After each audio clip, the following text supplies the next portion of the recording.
Hello, good evening, everybody. Welcome to the Wednesday, June 22nd, 2022 meeting of the Lawrence Douglas County Metropolitan Planning Commission. Before we launch in, I'm going to turn it over to Becky Pepper to read the rules for this meeting. Thank you very much.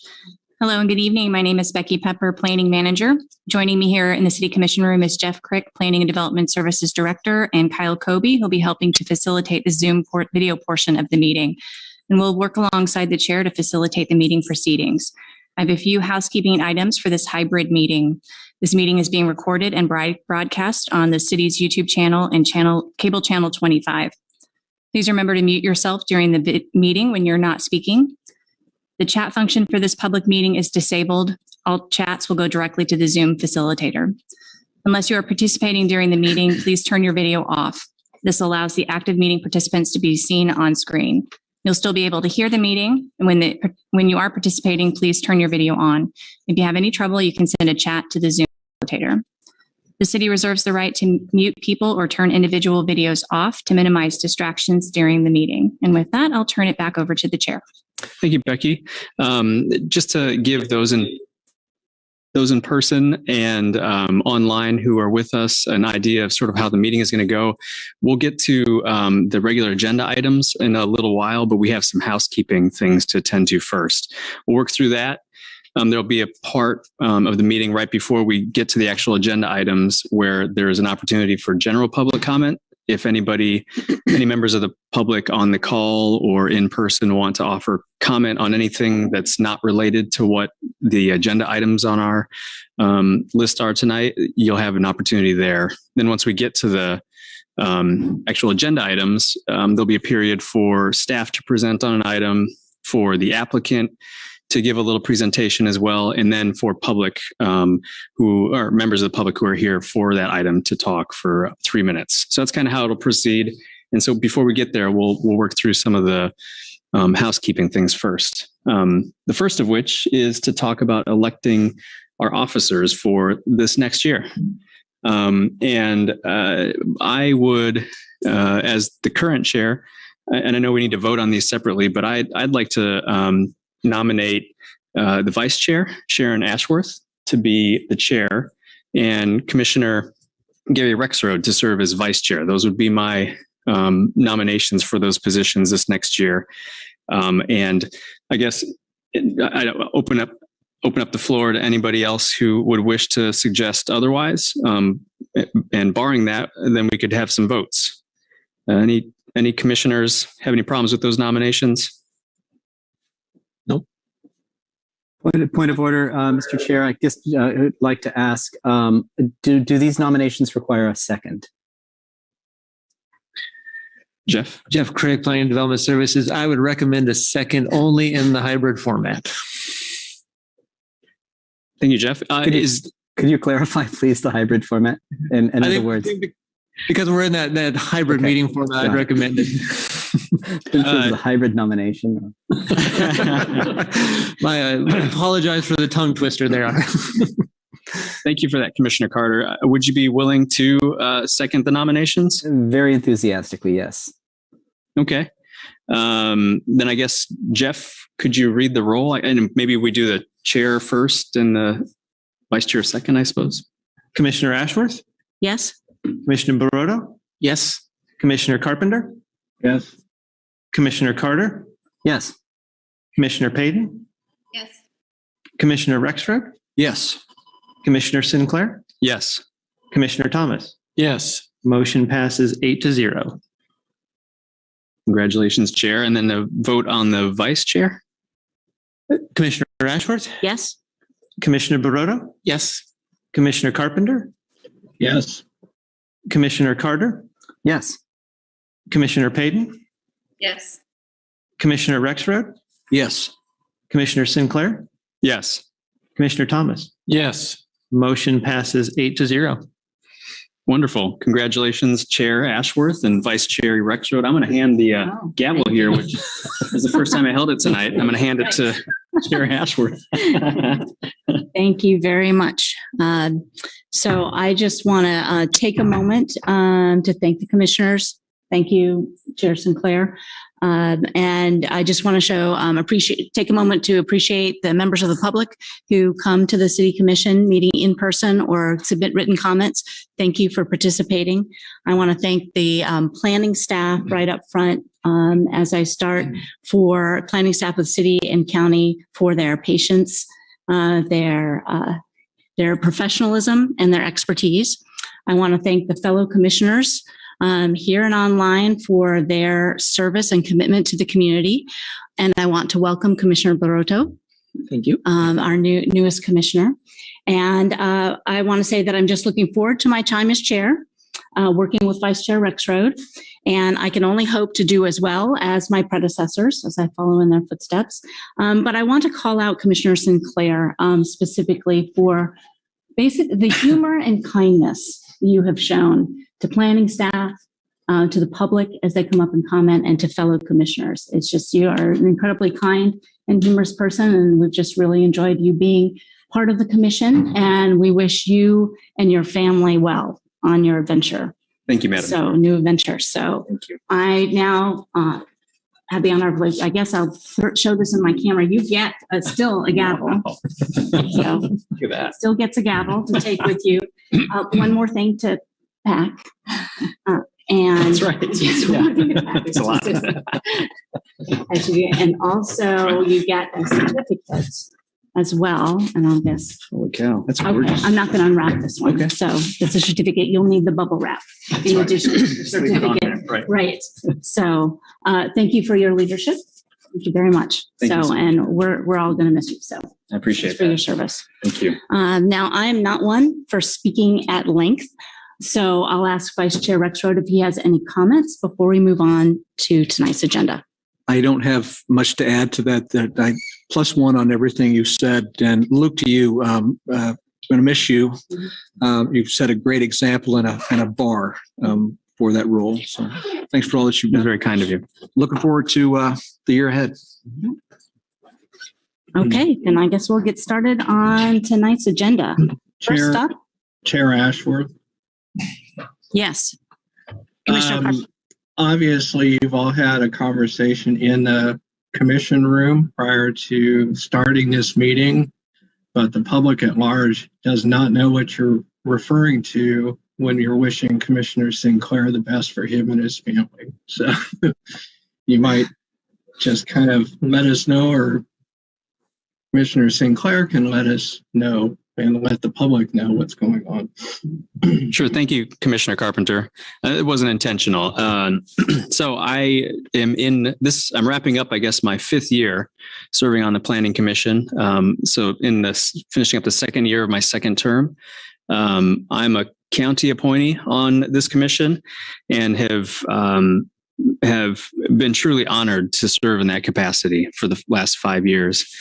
I've been a resident of Lawrence and Douglas County since 2004 after coming down here following getting married, and have just loved this community and loved being a part of this commission. We started a family. I have a young daughter, and my family, my wife's family, live in the Milwaukee area, and I accepted a job in Milwaukee a couple of weeks ago, and I start in August. And so I've had to resign my position, sadly, before the conclusion of my 2nd term. And so tonight is going to be my last meeting, and I guess will be up to the Board of County Commissioners to find a replacement among the other empty county appointee seats that we have on the commission already. So I truly regret that the timing that it's worked out this way when we have other county appointee seats to fill. But sometimes timing on these things doesn't work out well. I want to thank my fellow commissioners. I've learned so much from you all, and I'm sad to not be able to spend more time on the commission with Commissioner Barroto. But lessons for a lifetime. I've valued the working relationship I've been able to have with the planning staff and the patience that they've shown towards me over the last 5 years. it's really been an honor and something I will never forget. So thank you all so much. But tonight will be my last meeting, and it just happens to coincide with my final meeting that I get to gavel in as chair. So And well done for the year. Thank you. thank you. And actually a great segue into advertising that if the public out there is interested in becoming a planning commissioner, there are applications online. So if you're interested in joining this body, please do check out the Planning Commission online and find what the application is. So, okay. So the first order of business tonight, we need to receive or amend or approve the minutes from our last commission meeting of May 25th.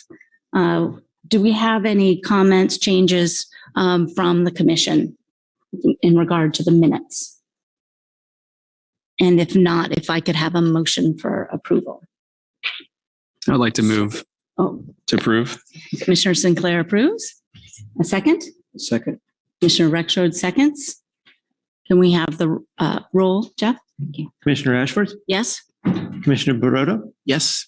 Commissioner Carpenter, Yes. Commissioner Carter, Yes.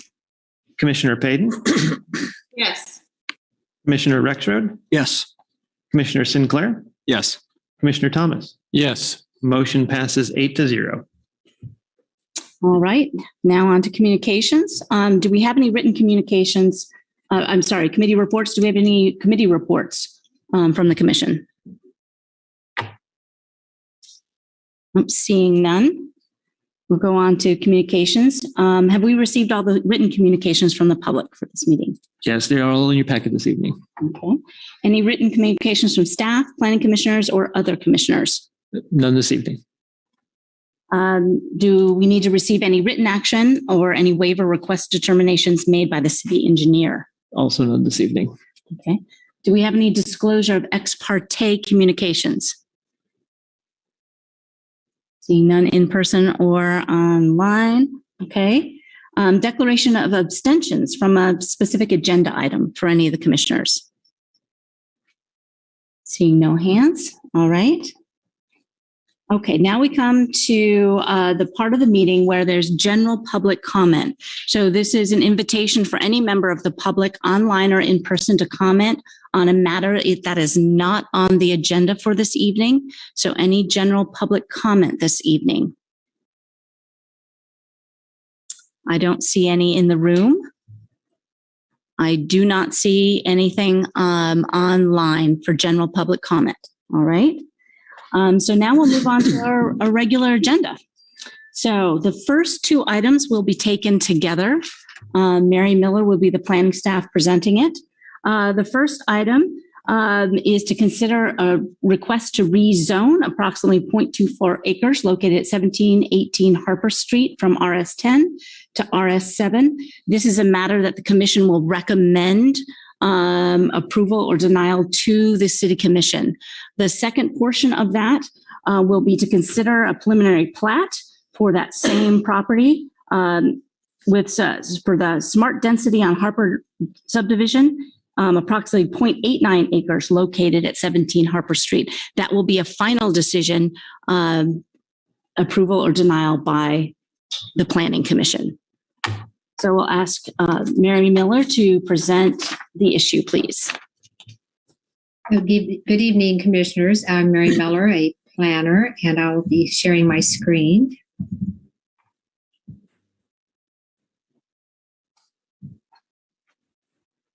And as you mentioned, this is a two-part application. We have the rezoning for a portion of the property from RS10 to RS7. And the intent is to provide a uniform zoning over the property before it's divided. And then the preliminary plat, a residential subdivision proposing the division into 4 lots. And then there are 2 variances. One is from the right-of-way width requirement, and the other is from the requirement for all lots to have frontage on a street. The property is located on the east side of Harper Street, south of the intersection of Harper Street and East 17th Street.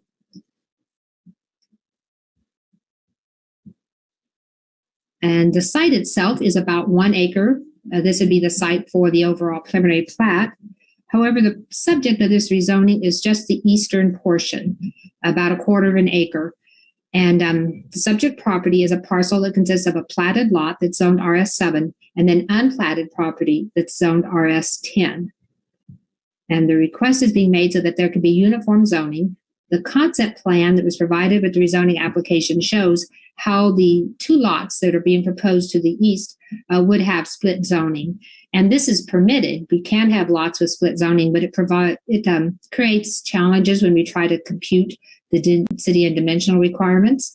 So it's the proposal is to rezone this so there is a uniform RS7 zoning over the entire property. And this is a graphic showing the platted areas in this, platted lots in this area. And you can see it, they're all platted except for the right-of-way for Harper Street. And then this area, which is the unplatted RS10 zoned property. I couldn't find any reason for this area. It almost looks like it was intended to be a street, but I don't think they would have had one so close. So it may have just been some remnant parcel that didn't get included in earlier applications. And so when we look at the zoning and land use of the area, it is all zoned RS. There is an area of RS5 to the northwest. This was rezoned and replatted recently within about a year to increase the density. The rest of the area is zoned RS7 with the exception of the strip that's zoned RS10. And the bottom graphic shows us the land uses in the area. It's all residential. There's a mix of housing types. We have residential detached dwellings, and we also have mobile homes in the southeastern corner. So the proposed rezoning would be compatible and similar to other zonings and land uses in the area. This shows the character of the area. It is residential. And as I mentioned, there's a mobile home park to the southeast, and then there's also a cemetery to the northwest. But otherwise, it's primarily a residential area. So the rezoning would be compatible with and would maintain the character of the area. The next graphic shows the proposed development overlaying on the aerial. So we have the 7 dwellings that are being proposed, and this shows the driveways and the shared access drive, just generally to give you an idea of how that would fit with the area. And it does look as if it would maintain the compatibility or would be compatible with the character of the area. The staff report discusses the other review criteria and golden factors. I'm not going to go over these now, but if you have any questions, I'd be happy to answer them. This is a pretty straightforward, simple rezoning, but these were all evaluated in the staff report. So staff's recommendation on the rezoning request is to approve the rezoning and forward it to the City Commission with a recommendation for approval based on the findings presented in the staff report. So then I'll move on to the preliminary plat portion. And again, this is nearly 1 acre of land. It is 1 parcel, and it is currently developed with 1 residence. The plat is proposing this land division. It would divide it into 4 lots. All the lots would be over 9,000 square feet. The RS7 district would allow lots as small as 7,000 square feet. But with infill development, you often have to work with the property that you have. And so just the road frontage and the size of this lot would require these larger lots. There is sanitary sewer and water in the area. So these would be extended into the property to serve the lots. Within this cross-access easement and utility easement, which is proposed for the utilities and also for a shared access drive to provide access to the lots to the east. There is a cross-access easement also proposed on Lot 3, and this would be for a turnaround area for fire trucks and city trash trucks. The applicant provided a graphic with the preliminary plat showing the proposed development, and the final development may vary from this slightly. When you get to the final plat stage and you do your public improvement plans, then often things have to be revised and altered in order to make them work. But this should be the basic layout. The 1 residence on Lot 1 would be retained. And there is a condition in the staff report that this deck to the east, which is located within the required yard, would be removed. However, the applicant indicated that if it is in the rear yard and it's, they could modify it so that it would be low enough. If you're below a certain height, a deck is allowed in the required yard. They also noted that it may be that height now. So that condition should be modified to note that the deck would be removed or modified so that it does not encroach into the rear yard. It's just important that we don't plat the property and create a non-conforming structure. And so when I get to the end of the recommendation, I'll go over that revised condition again. The other 3 lots are proposed to be developed with 2 dwellings apiece. And these would be permanently affordable residences. Tenants to homeowners is the applicant or the property owner. And so they would be maintaining the property, and I believe they sell the individual residences. A sidewalk would be added along Harper, and they are also proposing to add sidewalks on each side of the shared access drive.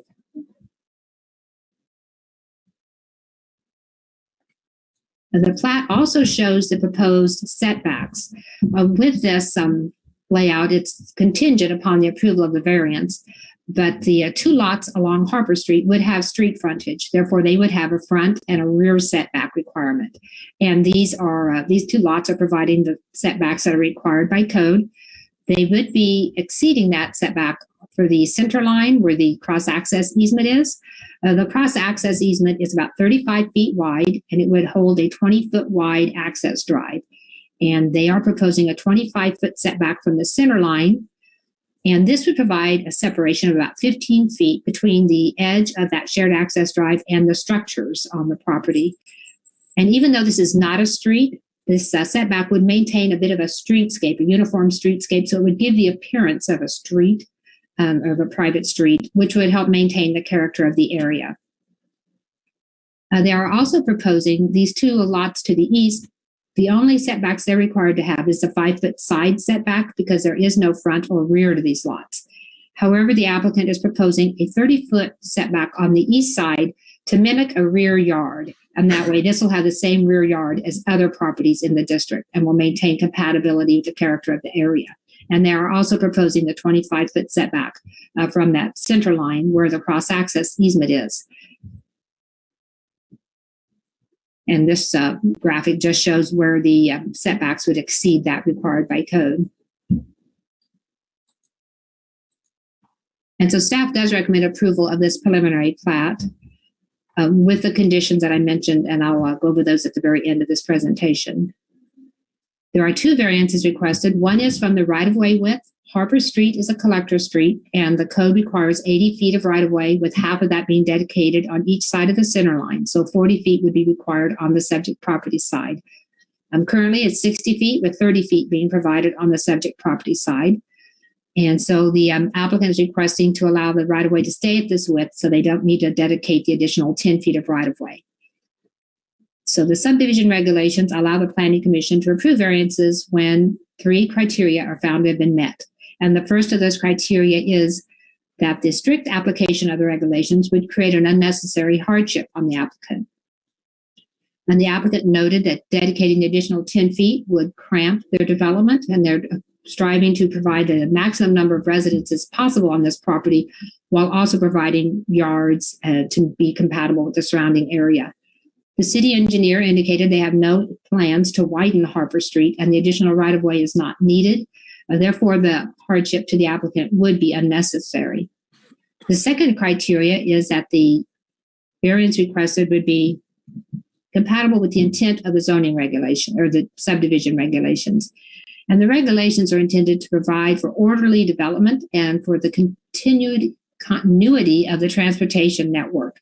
And since Harper Street is currently developed and has been developed for quite a time with the 60-foot right-of-way, and the city has no plans to widen it, approving the variance would be in compliance with the intent of the zone of subdivision regulations.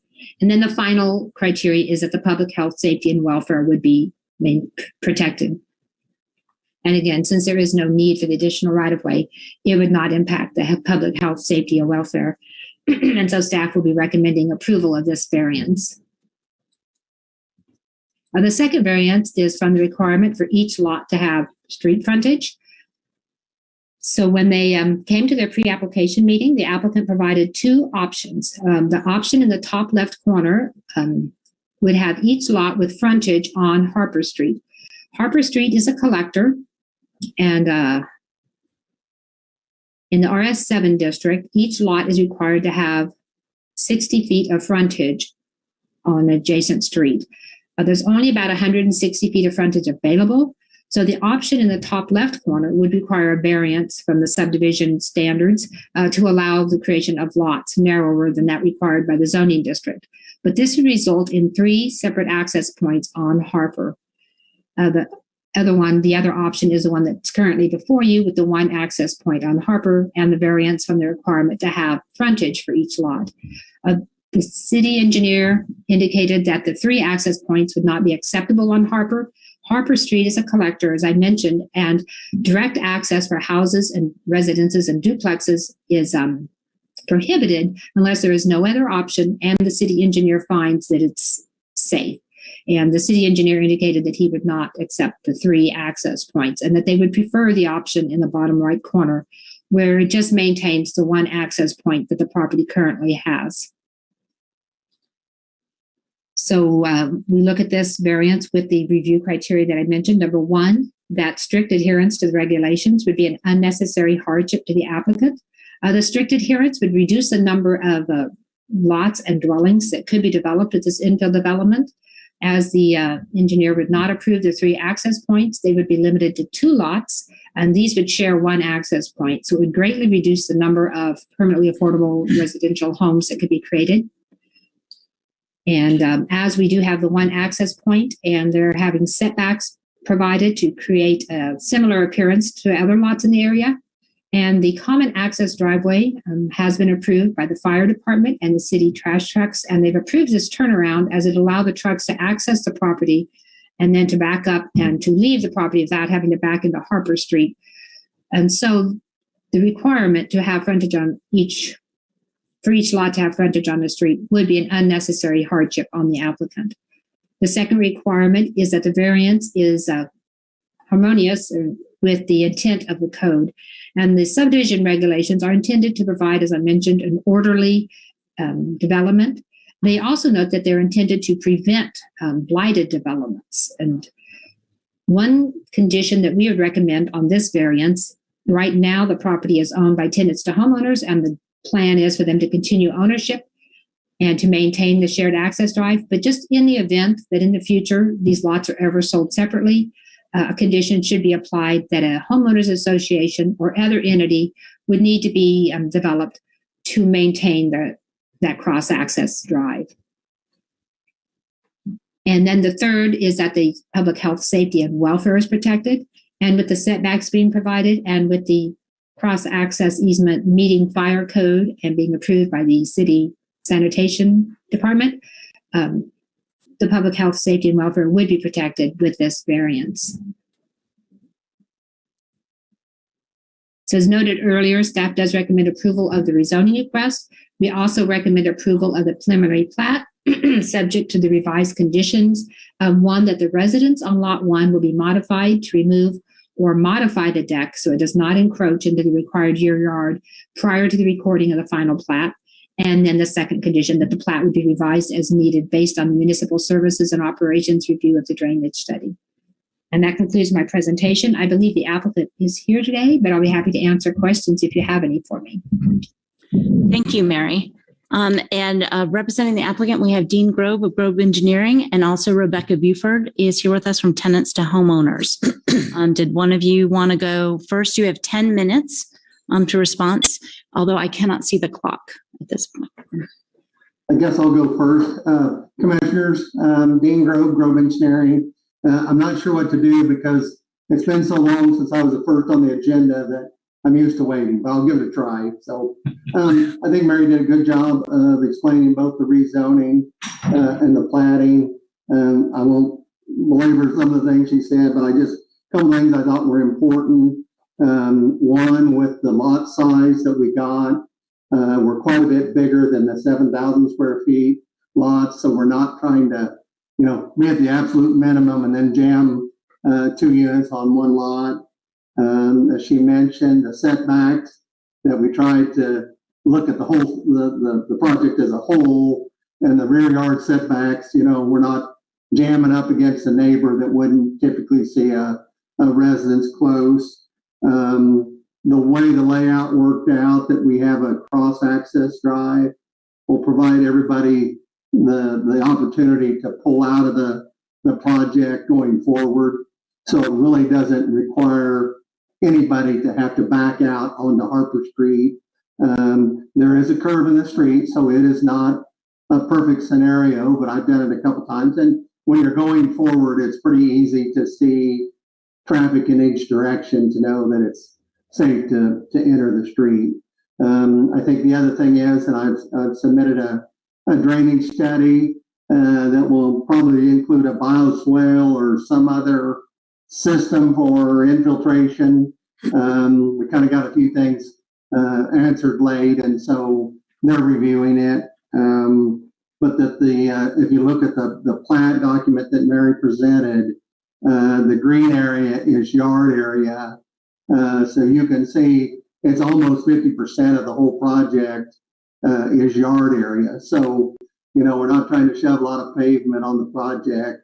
Using a cross-access drive is great because one drive serves everybody. So I think it's a lovely little affordable housing project. I know there's some that might not agree with that, but I look at it, I think it works out nice. I think everything kind of fell into place. I hope that you think the same thing. So I'll be happy to answer any questions, and if Rebecca would like to kind of chime in and add to that, I guess we got a few minutes left. Thank you. Thank you, Dean and Mary did a wonderful job. I think this is the kind of thing we need when we look at, we need 5,000 units of affordable housing. Many of those that are needed are for 1 and 2 person households. I just talked with the Senior Resource Center director today, talking about how many seniors we have that need safe, affordable, little housing that was fully accessible. So these little units are just that, and made to serve 1 or 2 person households. So there won't be lots of cars. There isn't the need for a lot of space, but we create a little community and we keep it permanently affordable for those needs.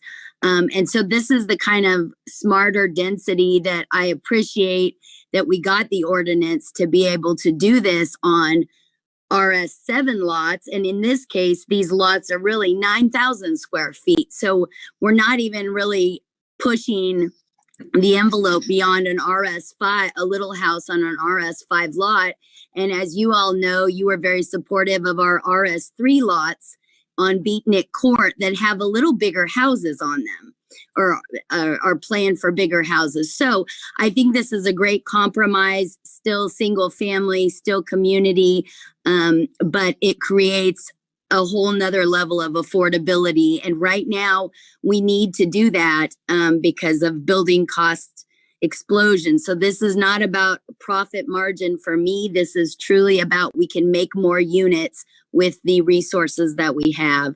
So I appreciate you looking at those variances with that in that respect. Okay, thank you both.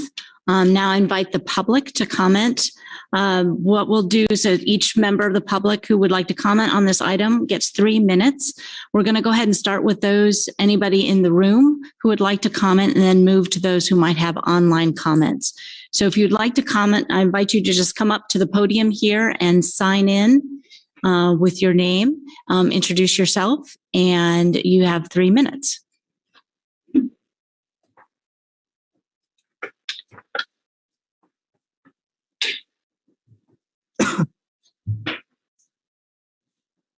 I don't know if there's anything to sign in on. Thank you.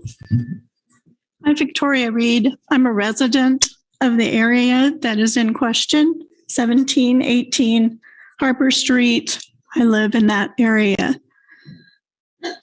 Many of us in the area are very concerned because this has already been rezoned on the curve of Harper Street. When you saw the plat that was shown on the pictures, the original platting was done on the curve of Harper Street. Those lots are still vacant, thankfully, because many of us in the neighborhood feel that this is a dangerous project to have because that corner is hard to see. There are 2 streets that come in with Harper Street having East Glen coming in from the west and East 17th coming in from the east. And East 17th Street is an access for many people back in the subdivision that runs off of 17th Street. So there are many people that live back in that area.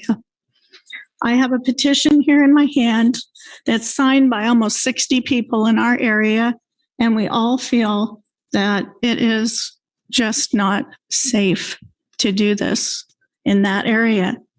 No one is against affordable housing for people that need affordable housing, but this area is already congested with a lot of traffic, and because of the two roads that come in to it, East Glen and East 17th, we feel that that area would be hard to see, because if you would go over there and look right now, there is already visibility issues. And I've had several people that I've talked to when I got this petition signed state that they had had near accidents there already because of the curve of the road of Harper Street. So I respectfully submit this to the city to reconsider this, please, that this area is really just not a safe area to be building on. Thank you, Ms. Reed. Would we, at point of order, would we take that petition, or would that be at this point? If you'd like to email it in, we can make sure to get it with the commissioners in the packet going forward. Thank you. Would anybody else like to speak on this issue? Is there a sign-in? No. Oh, okay. Sorry, I'm mistakenly said there was a sign in. So go ahead and introduce yourself, please, though, and speak into the microphone so everybody can hear. My name is William Lehman. I own property in the area. I echo the comments that she made. One of the things that was mentioned was it's a collector street. And if it's a collector street, you're going to be basically putting 7 houses right there on the corner, which doesn't make sense. The second is, I hear things like Habitat for Humanity, which is it's fine. But it sounds like Habitat for Humanity is going to actually own the property. So I don't know if these are going to be rentals. That wasn't mentioned. And I know the way that they do where the deeding and that sort of thing too. But really, to me, this just seems like a distributed apartment complex right there in the corner where it's going to be busy. The other question is there are 2 or 3 other properties that are down the street. So now, if it's okay for this to happen for this property, then it will be okay for it to happen to those properties.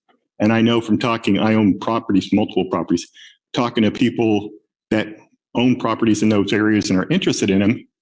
Before, whenever they expressed interest in doing that, the city was pretty quick to shut them down. It's like, no, you're not going to be able to do that. So now you're not really going to be authorizing or approving, I don't know how you, I guess 6 houses plus the one that's already there, but you're not really just approving 6. You're going to be approving another 16 houses in that along that street, all dumping out on private streets. And that brings me to the other one that was mentioned. On the back of the lot, it was called. Somebody said they thought it might have been an extension of Harper. I don't think that was it. If you look at it, it has that little L or T-shaped sort of figure. My understanding from talking to the city before is that was intended to be a street. So, in other words, it could be turned into a street so that if people wanted to split the lots and have 2, a house in the front and house in the back, it would have access to the street. This to me just seems there's a lot of variances and a lot of other things that are put in there that should be a kind of like a warning that maybe this might not be a good idea. And again, I don't have a problem with, housing and that sort of thing. Is like I said, I own properties in the area, but it's just, this to me just doesn't seem well thought out. Thank you. Thank you, Mr. Lehman.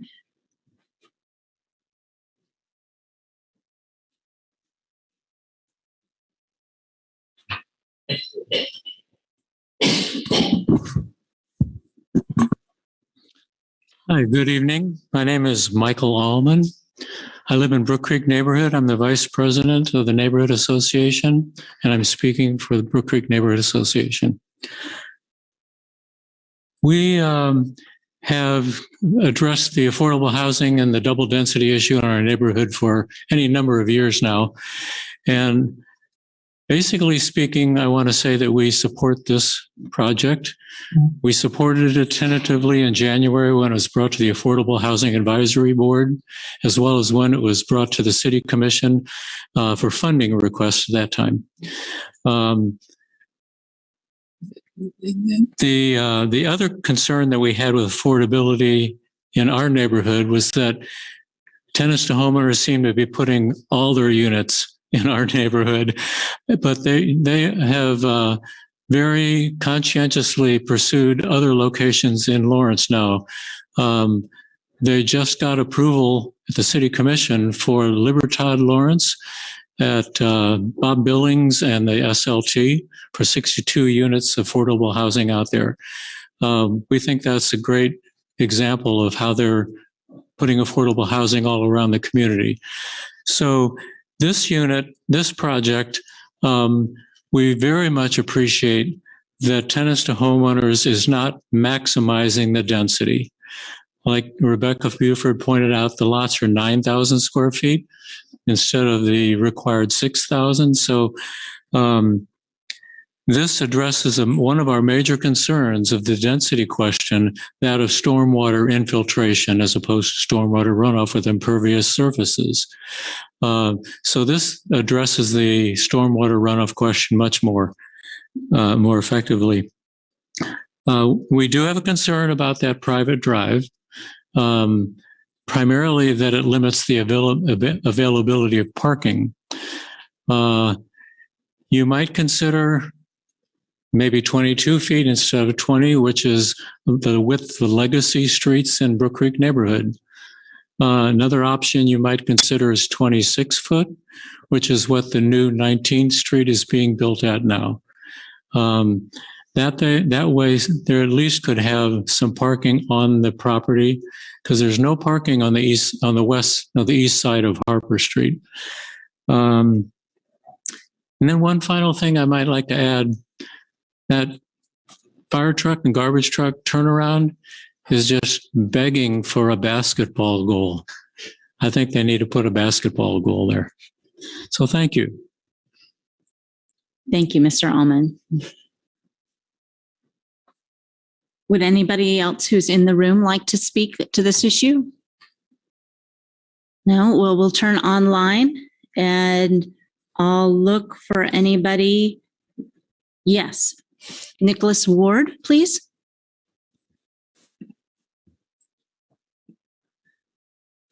There we go, visible.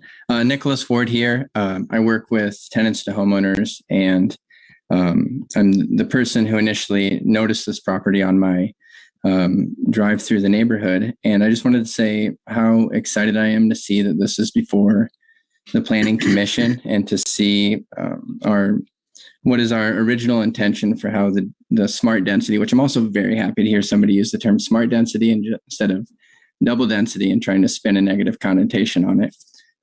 But the smart density bonus, I think this is a really intentional and considerate use of that. And we've worked with Dean Grobe and Mike Myers to make sure that this is developed in a way that meets many of the concerns the neighborhood residents might have. I checked out the packet that you received and saw there were a couple letters in there, in addition to what was brought up tonight, that expressed concerns about drainage and parking. I think some of the parking concerns were addressed initially in Dean's presentation and what Mary presented. But Rita Moses, who lives in the neighborhood just a few houses away, sent in a concern about runoff. And so I looked up, I hope this is okay, Rita. I looked up Rita's address, and then I looked at the elevation maps on City GIS and saw that Rita is a few feet below level of the cul-de-sac that runs right behind this property. But in fact, there's what would be considered a small hill in between the property at 1718 Harper and Rita's house. And so no runoff or anything that's not saturated into the ground from this property would ever end up where you're at, Rita. So I hope you hear that. And again, I'm very excited about this. I know there's been lots of requests for annexation that have come before you in the last year. And I think that hopefully you see this as a good answer to when we are able to find these lots that can house more than a single house. This is the answer that we're providing, this increase in density for affordable housing and certainly for affordability in the community. These houses, our target goal, if possible, construction costs have gone up, but if we can get right around $100,000 for purchase on these houses, that's where we're shooting at. We really want to make sure that these are available for folks in the community who are doing the good work in the community and who are providing services in the community, but just aren't making enough to afford the housing market that we're looking at right now. So thank you so much. Very excited about this. And thank you, Dean, for all of your work. Thank you. Do we have anybody else online? Now you can use the raise your hand function or just wave furiously at the camera so I can notice you. Okay, it does not look like, so we'll end public comment at this time and ask the applicant if the applicant would like to respond to any of the concerns addressed. So Rebecca Buford or Dean Grove. I guess just a couple of comments with Michael's question. I mean, one of the things with the cross-access drive, it'll have a slight curb and a sidewalk beside it. So we're really kind of given the perception of a wider drive without massive pavement. Also, providing a carport and then the room within the drive. We've also got the turnaround. Again, the fire department is restricting parking on some of the pavement, but at least if somebody pulls up and stops a second, they're not stopping on Harper Street. They're getting into the project, and then the area allows them to have safe access in and out. So, and I am very conscious of the stormwater, and again, the reduction to have as much green space as we possibly can for the homeowners. And Michael, I'm with you. I think that turnaround for the fire department would be a absolutely great place for a basketball goal. And sometimes you don't have those areas where everybody can kind of gather and do whatever they might do. So sometimes some of those things work out they cost a little money, but they also provide an amenity that when you have a project like this, that everybody can use. So I appreciate those comments.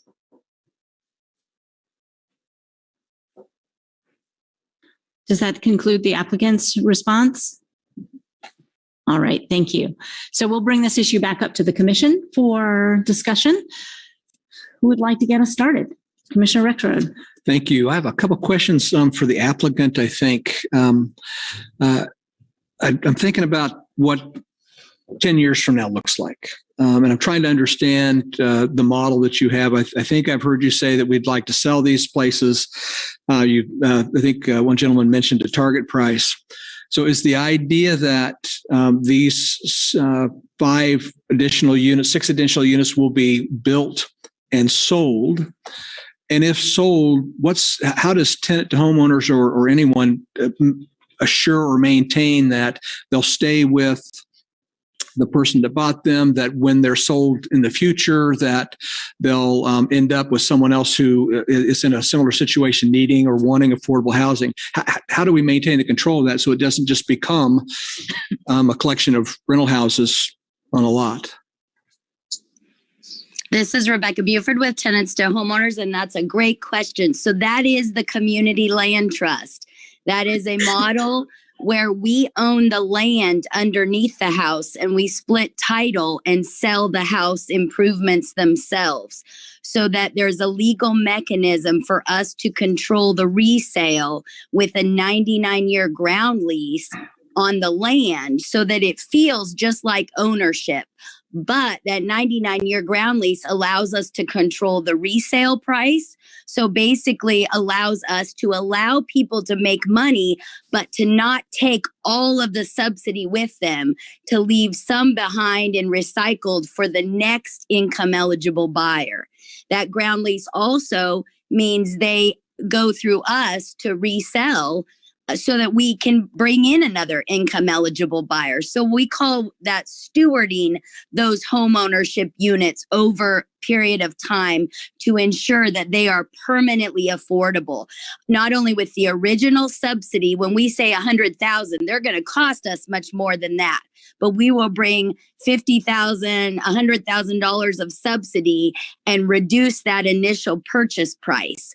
But we don't want that buyer to take all that with them when they sell the house. We want that to stay for the next buyer in the community. So we restrict that resale price, but they get 25% of the market appreciation plus their original price. So if they came and put $10,000 down, they get that to take that $10,000 with them.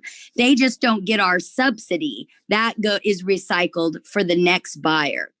We also maintain 75% of market appreciation.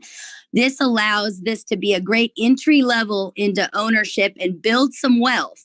91% of our homeowners build enough wealth to buy on the unrestricted market after they sell their first entry-level home.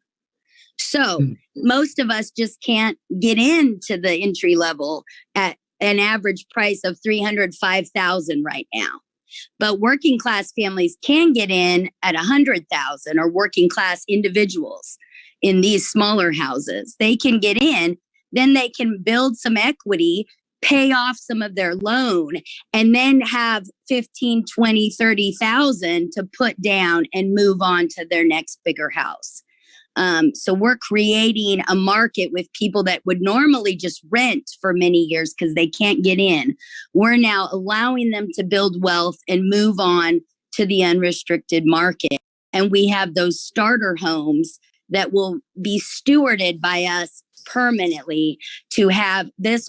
We now have 99 homes in trust, and these would add 7 more. We will sell that current one into trust as well once we do a little bit of rehabbing on it. Thank you, Ms. Buford. Just to follow up on that, if a home falls into disrepair, who's responsible for that work? The home buyer is, but this is also where the land trust, the community stewarding tenants to homeowners, has this long-term interest in this house. So there's a lot of examples, for example, that a tree needs to be trimmed. That's a real gray area sometimes. And so sometimes tenants to homeowners will help in the resale process and do some of that work to make sure that the lower income buyers leave with enough equity, and we make sure the new buyer comes in and doesn't have deferred maintenance problems. We also require a maintenance fund be paid into for that property by the owner. So it's a forced savings plan, which most people's neighbors, you can't guarantee would have a savings plan for maintenance. But I do love to say that tenants to homeowners, because we're steward these long-term assets, we will help. Let's say someone just has bad luck and something weird comes up, like when some sort of sewer problem that isn't a homeowner's necessarily. We're going to help them with that because that's a long-term asset in the community that's going to go to serve other first-time buyers in the program. Thank you. So that answered your questions? Okay. Commissioner Carpenter has his hand up. Let's see if I can put my hand down. Okay. I've never done that before. Rebecca, I just want to follow up on that. Thanks for explaining the land trust model. And I'd like to segue into getting your response to the comment that was made by Mr. Lehman about what about other lots of the same size? Are we going to see those turn into a similar thing? And maybe you can go through how the city's approached the land trust model as opposed to an individual developing their land. Thank you, Commissioner Carpenter. A couple of thoughts. Most of us can't control our neighbors. So when people get upset about who's moving in, we got to take a step back and say, do any of us have control of that? No. But what's exciting, if the land trust is coming in to develop brand new housing that is not deferred by any means, it's brand new. We also can guarantee, which no other owner can guarantee, that their next door neighbor won't be someone from Florida that is renting that property out. So there was a concern, do they rent these? No, we ensure that they have to be owner occupied. So that is one thing about the ground lease that says if you win the lottery the next day, you can't move out and rent it out to whoever you want. So there is a stipulation on that too, that we want these homes to be used for affordable housing and for owner occupancy, which I tell neighbors, you can never guarantee that your next door neighbor is going to be owner occupied, and not to demonize renters in any way. And I would say Tenants to Homeowners tries to be a very responsible rental manager, and we would make sure that that land, you know, in this case, we will set up an internal HOA, although we own the land, to make sure that all of those homeowners there are responsible for the maintenance of the entryway over time. But we kind of have a safety net to back that up. But as far as other lots, yeah, if we have a giant 36,000 square foot lot out there, we are doing disservice to this community that needs thousands of units to meet the current need, and our population is growing and our costs are increasing rapidly. So for us to me, if I build one little house on a giant lot, that is not only not green, but really wasteful in what we need right now as far as supply at every level, but particularly at affordable levels. So I would hope we become smarter in adding infill, which is much more efficient, like this. And we're not building an apartment complex. We're building ownership, single family owner occupied housing that has a safety net that won't, how many foreclosures I've had since 2005 in the community land trust? Zero. That's another benefit as a neighbor. They don't go to foreclosure because if someone is struggling and life happens, we are going to find a buyer to buy them out and not let them get mangled by the banking, lender process, and foreclosure process. That is a good neighborhood element that I can promise you won't have a foreclosure next to you. And that's not true of some of the other areas in that on the east side. So I really think that I would love for neighbors to see this kind of development as community building, as the people that buy our homes, they have jobs and they can get mortgages. We subsidize lower income, like their social workers, teachers, working class families, and individuals, seniors that deserve quality housing. But they're not people that don't have any money. They need to get a bank loan. So again, this is that missing middle housing that Lawrence just desperately needs. And I think most people would not be worried if they meet my 99 homeowners. There's not a single one of them that I would be concerned about living next door to. They're great community members. So we really need to think about our assumptions and some of our stigmas of what affordable housing means. This is workforce housing, and this is housing that we need as many more projects of as we can get.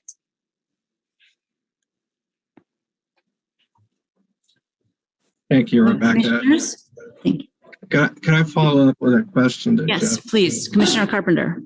Jeff, is this type of development available under our code to any other applicant? It is available under the code to those that are doing permanently affordable housing. So if any public, private developer, anybody that meets the mark of a permanently affordable housing project could avail themselves of this code section. All right, thanks. And I just have to ask this because I've not seen it called smart density until this document tonight. So where did smart density come from? Because I don't recall us talking about it with that moniker before. I think, Jim, we renamed that, and then when I could name the new Plat, I named it Smart Density. Oh, so that's the name of your plat. Okay. Yeah. All right, I got it, because I didn't think we had a code section called Smart Density yet, but I have reclaimed that name. it might be something that comes in a new land development code, but we'll see. Are there other commissioners that would like to comment? Commissioner Thomas, I'd like somebody from the city to speak to the comments that were made about the danger of coming out on that curve. And it is a blind entryway virtually from that curve. So if somebody from the city could talk about that. This is Mary Miller, planner. As part of the review, I forwarded those questions to our municipal services and operations engineers and asked them if they had concerns with traffic. And they indicated they did not. They looked at the accident counts in that area, and they didn't feel that adding these additional houses would increase the traffic to the point where it would become more dangerous. They weren't able to give me a written document of that. I think I may have an email. But that was looked into. They didn't do a traffic count, and how many additional cars. There'll be one or two people living in each house, so it'll be fewer cars than if you had two larger houses, quite potentially. It's not always possible to know how many cars are going to be in each house. But I did ask them, and they did not have a concern that this would be a traffic situation. They were more concerned with putting the additional access points on Harper, so there would be additional points for those cars to be entering. But as they enter one by one, they didn't feel that that would be a concern.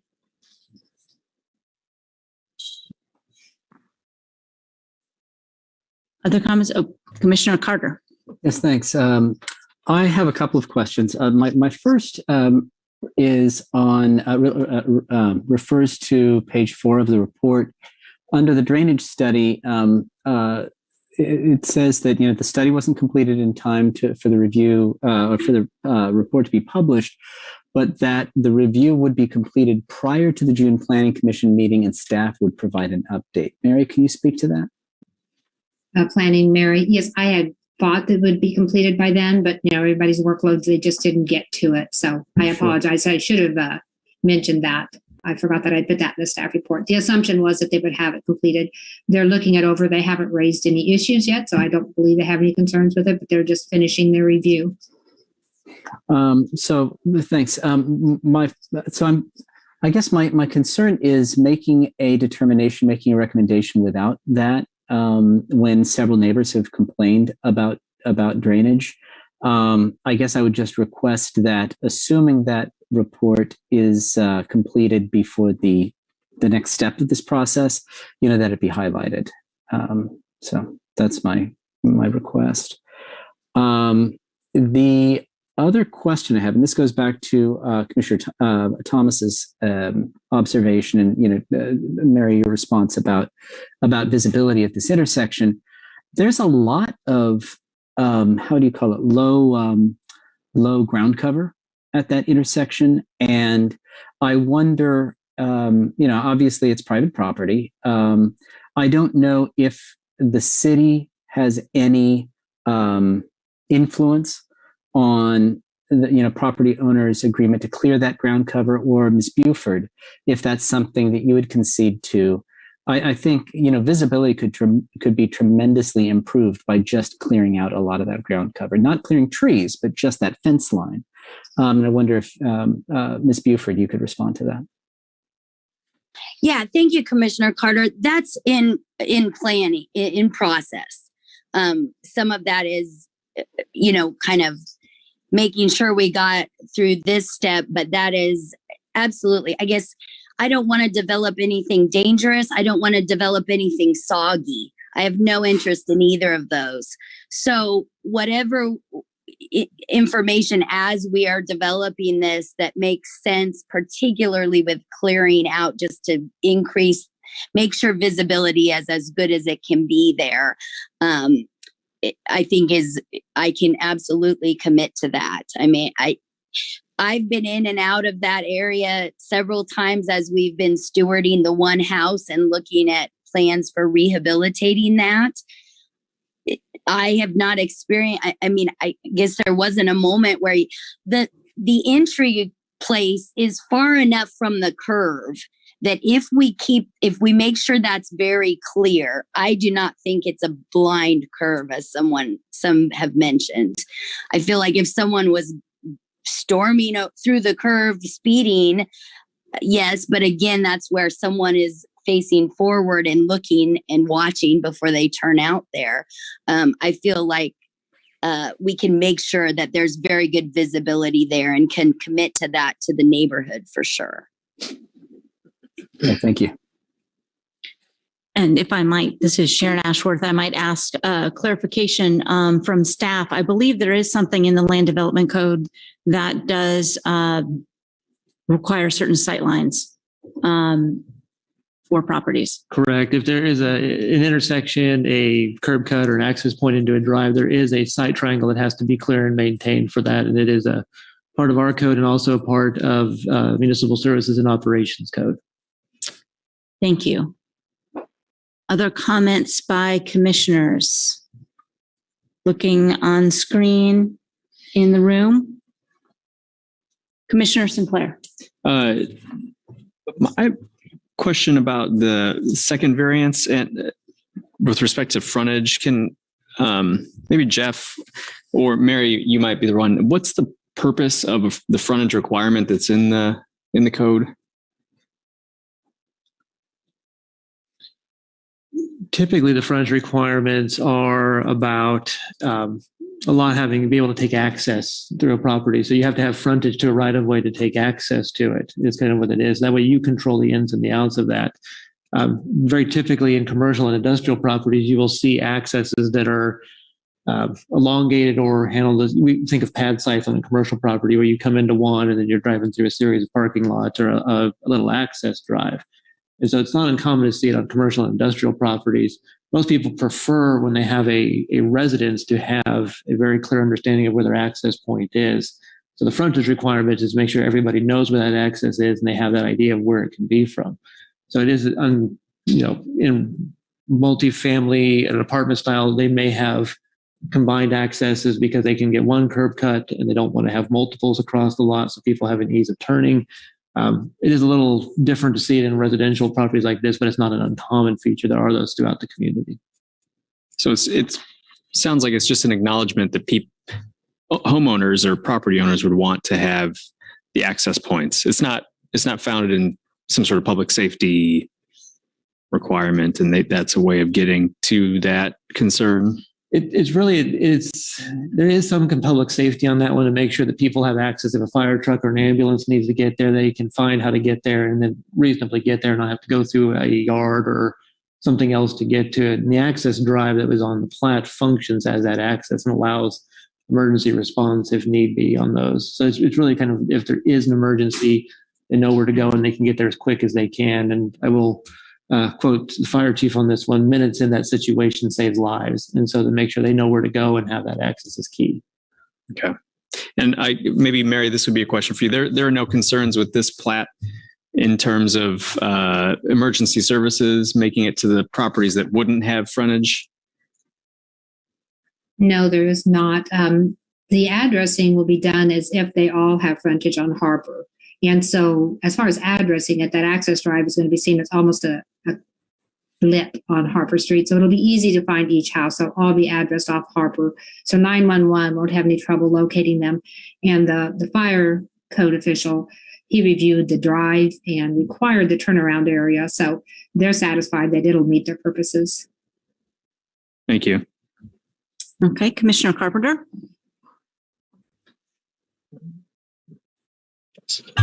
So I guess this question and conversation will go to Randy Larkin, if he'll pop up and join us. Anyway, one of the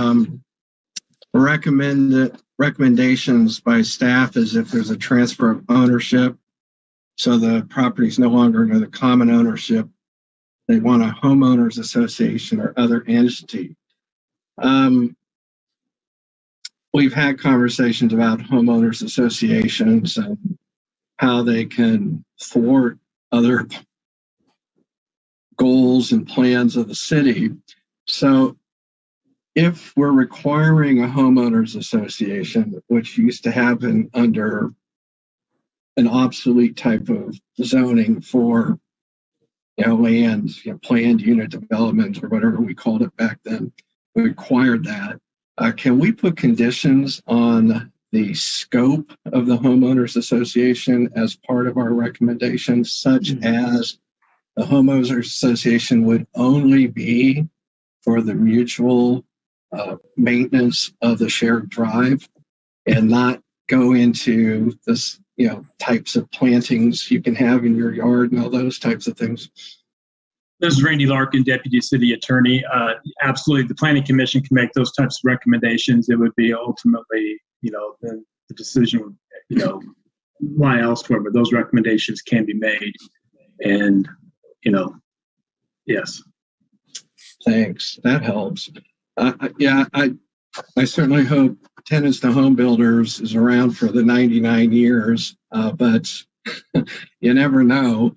So, I guess one of the things we want is for this not to leave the Community Land Trust or whatever the successor organization is that the land would roll over to.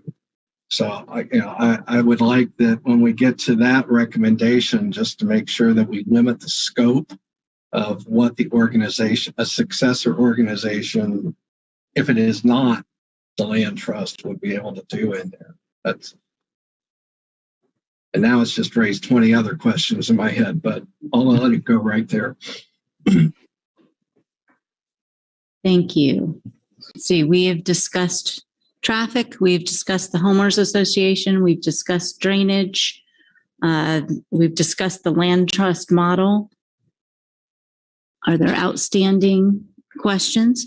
Commissioner Barroto. Yes, Commissioner Barroto here. I just have a question. It's more of a question to the city itself. It's concerning traffic. I just want to do a quick turn to that again. The way I'm looking at the map itself, the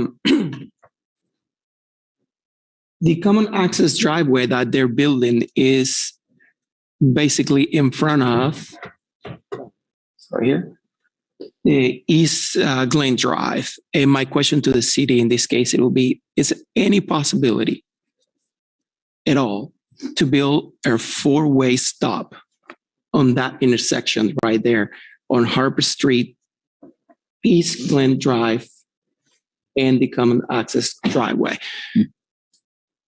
at all? And also on Harper Street, on that curve, when you're heading south, also to put some sort of warning about the stop sign to help reduce speed on that corner.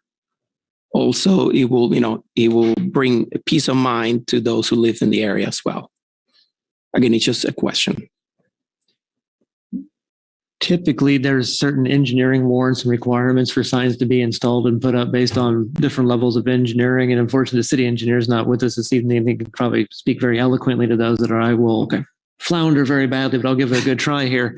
And I don't know if the warrants would register with that one, but it technically wouldn't be a 4-way stop. It would be a 3-way, because you would want to make sure that the curb cut is not designed in a way someone thinks they can drive through the property to access further to the east. Okay. And so typically they will offset those so somebody won't just go to that intersection, stop, and continue on thinking there is a street. So there may be some design mitigation or something that the engineers need to look at as that part.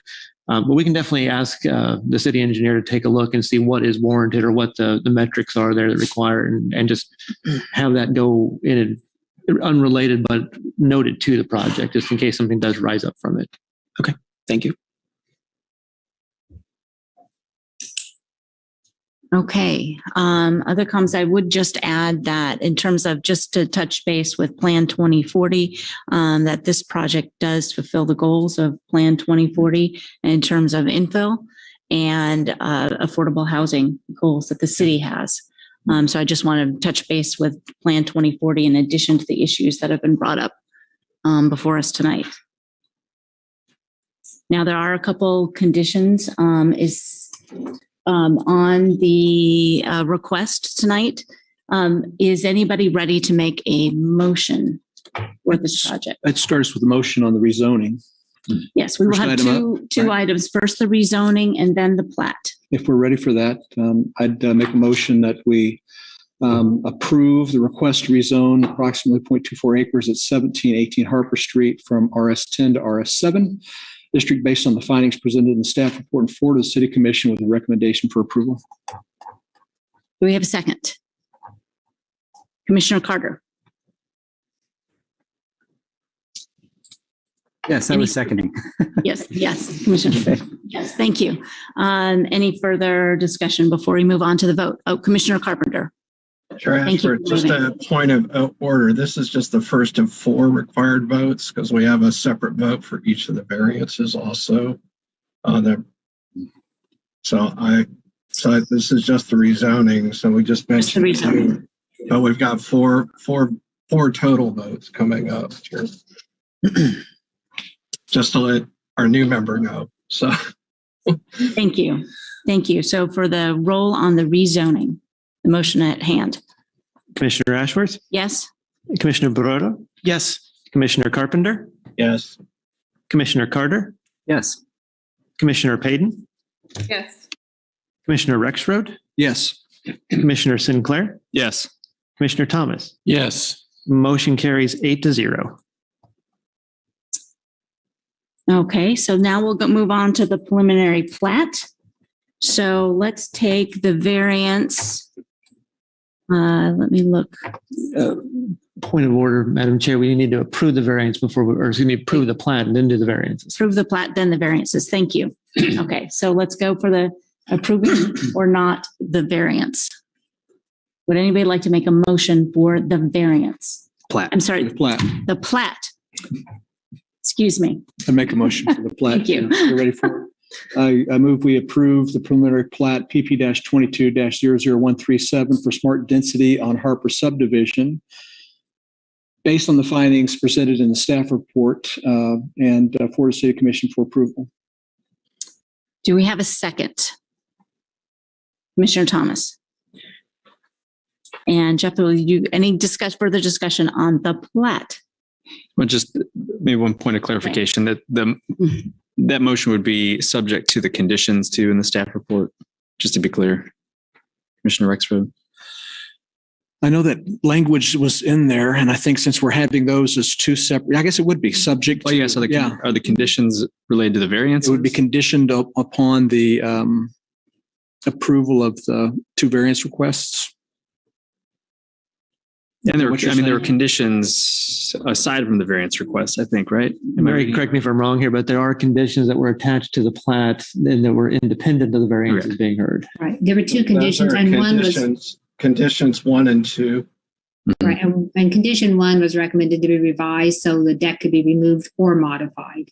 So we're not requiring them to remove it if they could make it compliant.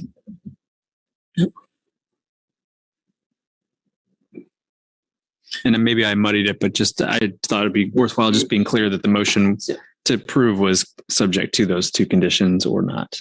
So would I modify that motion then to be, keep me straight here, if you would please, approve the preliminary plat PP 22-00137 for smart density Harper subdivision and the 2 associated variances based on the findings presented in the staff report subject to the conditions listed in the report.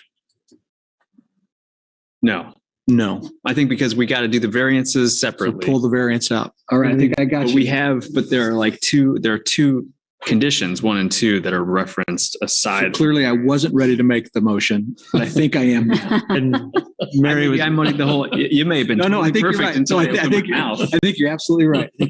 And Mary noted we do need to modify. We're asking to modify the 1 condition related to the deck to make sure the deck is either removed or modified subject to that condition. So, and that is a condition of the plat. Yes. a point of order. Would Commissioner Thomas withdraw his second of the motion so that Commissioner Rexroth can make an amendment to the original motion, please? That's correct. The second needs to authorize the amendment. Yes. All right, let me try this again. I move we approve the preliminary plat PP-22-00137 for smart density and Harper subdivision based on the findings presented in the staff report and subject to the conditions listed in the report. Everybody's nodding Okay. affirmative. Sound good? All right. Do I have a second for that motion? Commissioner Thomas. Okay. Any further discussion on the plat? All right. Jeff, can we have the roll? Commissioner Ashworth, Yes? Commissioner Barreto, Yes. Commissioner Carpenter, Yes. Commissioner Carter, Yes. Commissioner Payton, Yes. Commissioner Rexroth, Yes. Commissioner Sinclair, Yes. Commissioner Thomas. Yes. Motion passes 8-0. Now we move on to the first of two variances. So the variance requested for the right-of-way width. Do I have a motion for that particular variance? I'm looking at. Somebody want to try the motion for the variance for the right-of-way? I'm a little timid. but People I'll are, try. yeah. So I'm not sure. I don't have language here to recite from. At least I don't believe that I do. Let me check here. Might look under staff Order number 2 recommendations. for the plat. So I guess I'll just say I make a motion that we approve the variance for the change in right-of-way as noted in the staff report. Is that okay? Commissioner Sinclair? Is that sufficient, Randy? This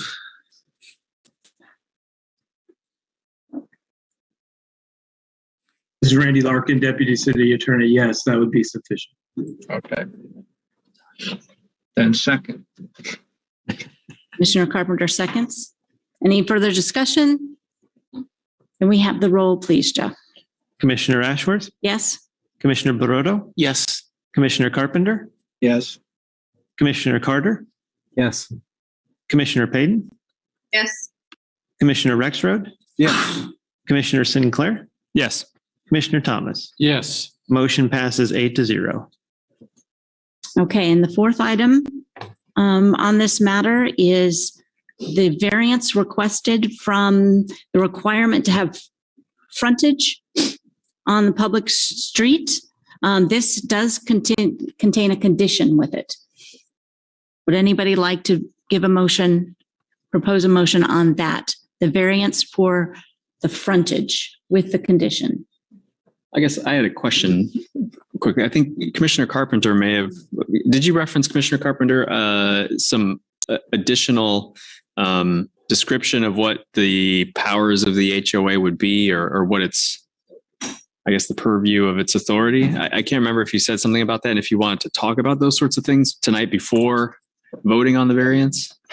Yes, I think I would just suggest language that after a homeowners association, and maybe in parentheses, or homeowners association limited to maintenance of the common drive, or other entities that might be successor entities to tenants to homeowners that would manage the land trust. I mean, we're talking homeowners association, I believe from what we have, would only come into being if the city no longer had a land trust. So it's kind of it's an emergency backup if everything else falls apart. So it might even be better to put it after, successor agency to tenant to the current owner, or if needed, homeowners association limited in authority for the common maintenance of the shared access drive. Can Something I like that. Now I'm all messed up in my head, Yeah, but yeah. it's something like that. Can I ask where wondering- such an amendment of that would be located in these, under these categories of plat and two variances? Where would the proper place for that condition be? I believe it's a condition to the second variance, the variance for the frontage. I mean, if we're putting a condition on our variance for the reducing the frontage on the public street. I just want to make sure we don't create something that we don't want down the road. Yeah. And is this the time to do that? I'm not sure I understand the full. I think it is, Commissioner Thomas, because we're the last vote on variances of the subdivision regulations. It doesn't go to the city commission unless there's an appeal by the neighbors or by tenants to homeowners. The city commission won't see this variance. They'll see that we did it, but they won't act on it. So now's the time, because the variance runs with the land in forever.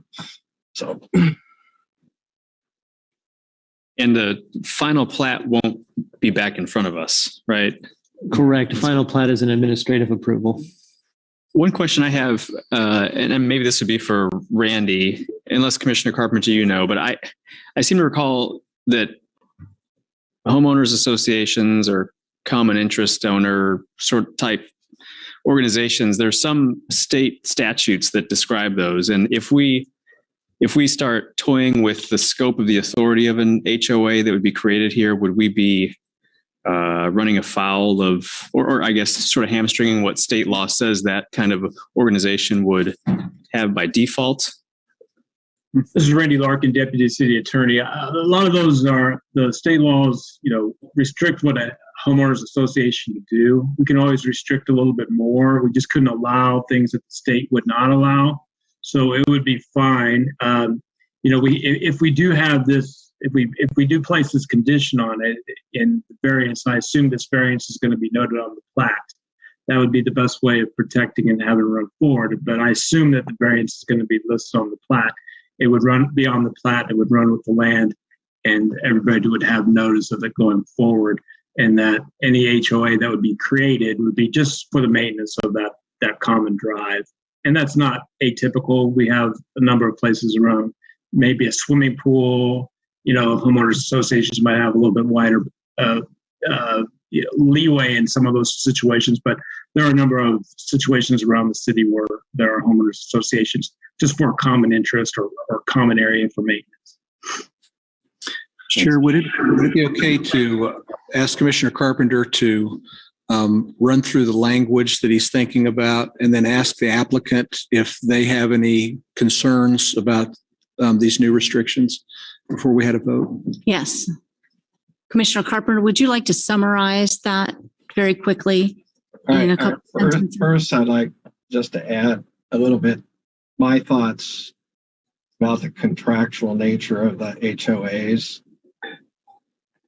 What Commissioner Sinclair, I think from what you're saying is when a group of neighbors come together, find a common interest, they all agree to amend their deeds to make them part of the HOA. Here we're doing something different. We're making it a condition by the city that you must form an HOA, whether you want to or not, but it's going to be limited in scope. And that could actually help homeowners down the road that could find themselves in a position that I don't want to be in an HOA, but I agree we have to pay for this road. So I agree to shared maintenance for our private street. So I see them as kind of two different animals. That's why I asked the question earlier about whether we would be able to modify that, because it is all contractual. But with that said, I think maybe the language could be is if there is a transfer of ownership, so the property is no longer under one common ownership or other entity,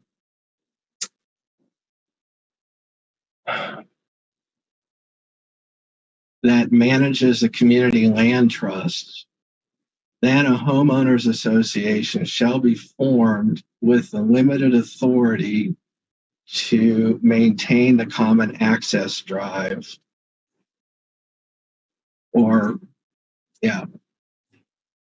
and access easement. I think that would be it.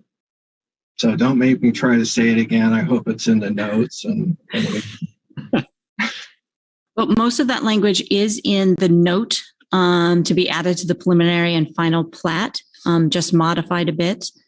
That would be the note, yes. And I would ask Rebecca if, since this is your expertise area, if that is sufficient to what's intended here. Yeah, Commissioner Carpenter, I have no problem with that. That really is saying if everything we plan of permanent ownership and stewardship, something weird happens, which, yeah, I hope I'm not here at the end of the 99-year ground lease, but that there is some thought long-term, and I appreciate that. So I have no objection to that. And I do one other, just probably beyond what we need to know here, but as a not-for-profit, if we were to dissolve our assets, which this would be one of them, right? That land ownership interest in these units would have to go to a like-minded, not-for-profit organization. So there is some protection there too, that there would be some ability to think through this communal interest in our work. But I have no problem with saying if something goes awry, the HOA could be formed. And I agree with you entirely that HOAs sometimes need to be limited in scope. Thank you. So I guess Randy and Jeff, do we have language that meets the requirements legally?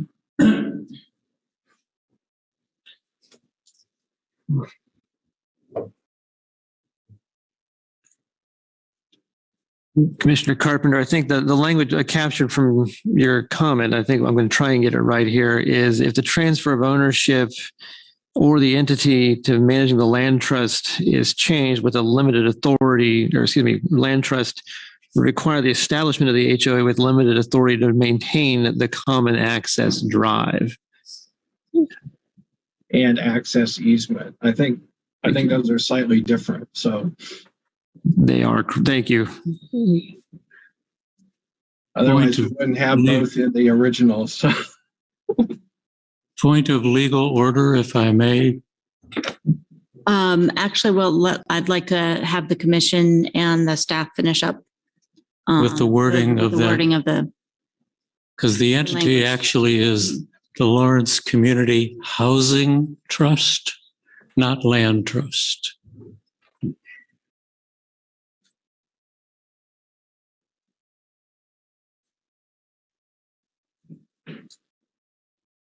We'll wait a minute here till we get some language down. And if somebody could repeat that back, and we'll try. And I'm going to invite Commissioner Carpenter. I'm throwing it to Randy.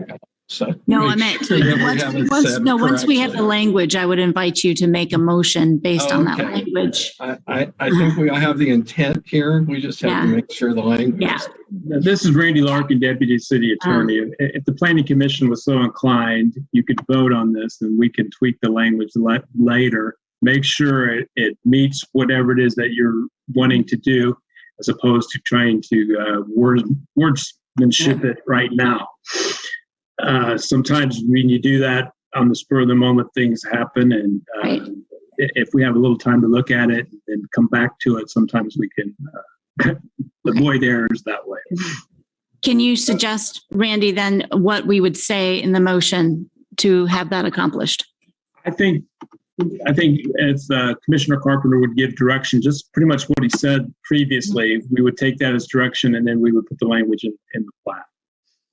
And eventually, and then we can go from there. Commissioner Carpenter, are you willing to make that motion? I'll try, but don't second it until we're sure it's a good motion. Okay. I move that we approve a variance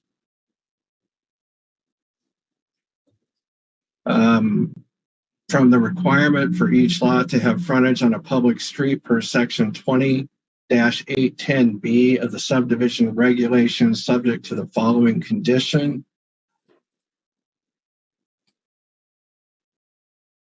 Preliminary and final plat that specifies that if there is a transfer of ownership, so the property is no longer under one common ownership or other successor entity managing, and I had to apologize to Michael, the correct language to name the land trust, then a homeowners association would be required with the limited authority to provide for the common maintenance of the shared drive and access easement. And with a caveat to that, we would direct legal staff to review this for legal sufficiency and make necessary tweaks or changes to make sure that it complies with Kansas land use law.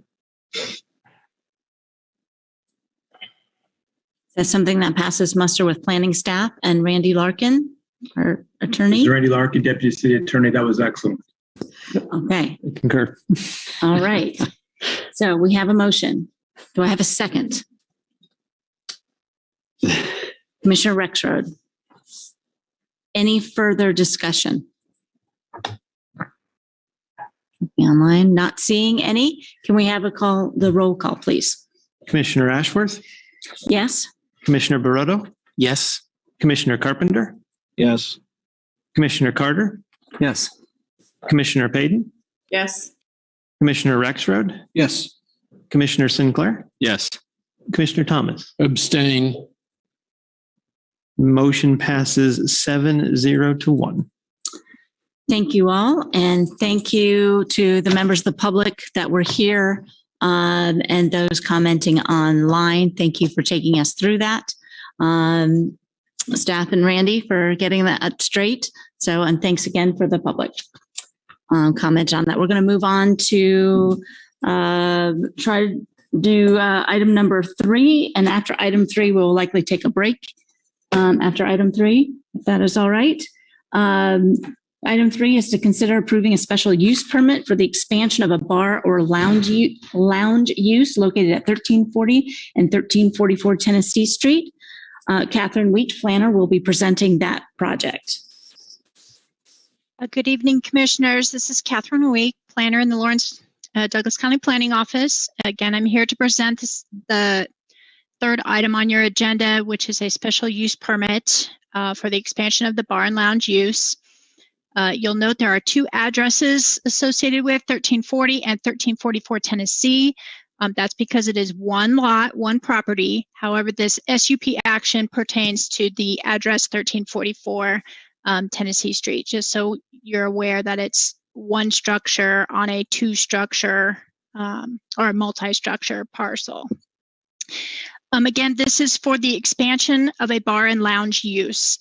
And this bar and lounge use is currently being operated under an approved special use permit that was approved in 2011 as part of the rezoning that took place to zone this district to the MU district. And it has been operating since that time. There was another SUP associated with this particular parcel approved in 2017 as part of some redevelopments, the combination of the lot and some improvements that were planned at the 1340 address. The improvements did take place, and site plan and the minor subdivision did take place, and those improvements related to the 1340 address. However, for whatever reason, the applicant was not ready to do the improvements to the 1344 address, which is what the SUP covered. And SUPs have a 2-year sunset period. They expire after 2 years if no further action is taken to pull the building permit for that particular approved use. And so this SUP that was approved in 2017 has now, or that, yes, was approved in 2017, expired in 2019, April of 2019. And the applicant is now ready to proceed with that project. So they need to reapply. The SUP is in essence the same as the expansion was in 2017, with a slight addition of an additional 54 square feet. So in 2017, there was approximately 570-ish square feet on the north side of the structure. And now there's 624. But in essence, it's the same SUP permit that came before both the Planning Commission and the City Commission in 2017. And so other items to note, this is only for the expansion of the footprint. It does not increase the occupancy load. There is a set occupancy load on this property set by the fire department at 269, and that will not be increasing. They're just increasing the layout of the interior space to allow for some more tables and chairs with this expansion. Sorry. Also, there's the further action that would be required if you were to make a recommendation for approval is that this SUP would also go to the City Commission for the ultimate decision for that approval. So I'm going to screen share just briefly just to pull the plan up so you can see what the expansion is that we're talking about. Let's see if I can get this pulled up here. And this plan is in your packets under the staff report section.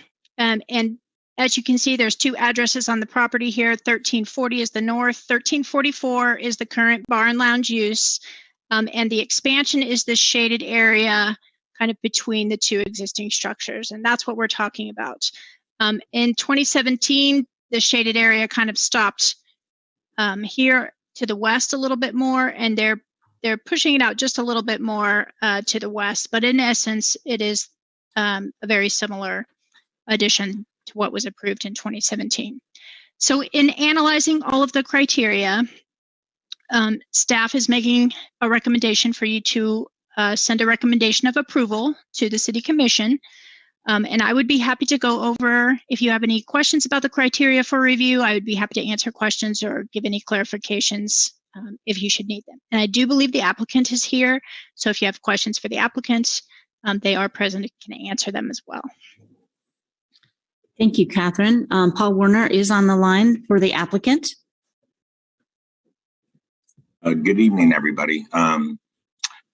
Yeah, Catherine did a great job. Like she said, I think the key points are this is essentially what we had approved a couple years ago.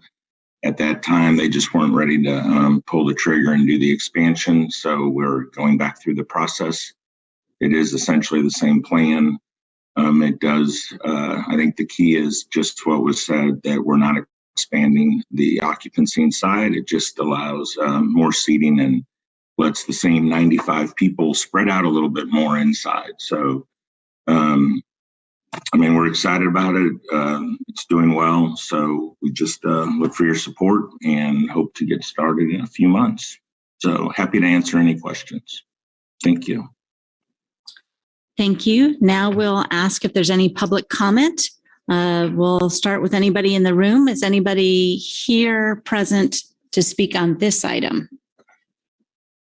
I do not see anybody present in the room. How about online? If you are online and want to speak to this issue, please turn your video on and wave at the camera.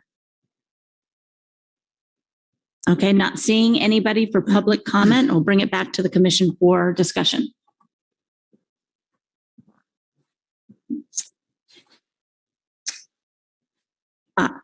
Commissioner Carter. Yes, thanks. I have a question for staff, and it's about fire code occupancy enforcement. What are the most common mechanisms for enforcing the occupancy in a public establishment? If a violation is made, how is it discovered and how is it reported and how is it followed up? Well, I think Jeff can fill in a little bit here if I missed the point, but this particular property is on a very regular rotation with fire prevention staff. They do go in and check occupancy periodically, and they're aware that there is an occupancy limit. And so they're very cognizant of that. The enforcement mechanism would be that if they're found to be in violation, they could revoke. The city could revoke this special use permit if they were not in compliance with their special use permit. So that would be the enforcement mechanism. Very good. Thank you, Catherine. And one thing I'll note too is that there is other provisions of the International Fire Code that they may be affected by that fire prevention staff would be able to look at and pursue as part of that also. Okay. Commissioner Carpenter raised his hand.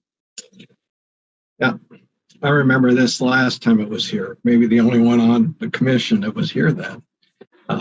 But anyway, I just want to follow up on Commissioner Carter's question. If, as Catherine said, it could result in the city starting the action to revoke the SUP, if that happened, what exactly would we be revoking? Well, keep in mind they are operating under current SUP. That would potentially put their current SUP in jeopardy if the use is acting out of compliance. They would not be able to operate their use potentially if they were not in compliance. So that is what you would be revoking. Basically, it's a special use, and if for some reason they, couldn't come into compliance or were out of compliance, that would be what would be at risk. So a follow-up to that, are we replacing the SUP in place for the existing building with a new SUP that includes the expansion of the existing building? Or are we going to have two SUPs in operation for the same piece of property at the same time? Yeah, I appreciate the question. No, it would be replacing. It's basically the same SUP with the expanded development on the property. So it's one SUP. This SUP would then take the place of the SUP that is in force from 2011 currently. And staff's recommendation is no time limit on the SUP. That's correct. We're asked to put time limits on other SUPs. Why aren't we asked on this one? Well, this one has been operating in compliance prior to when the rezoning took place to the MU district and under the current SUP for that was approved in 2011. So staff did not feel it was particularly necessary to impose a time limit for them to come back in and reapply for another SUP. Okay, thank you.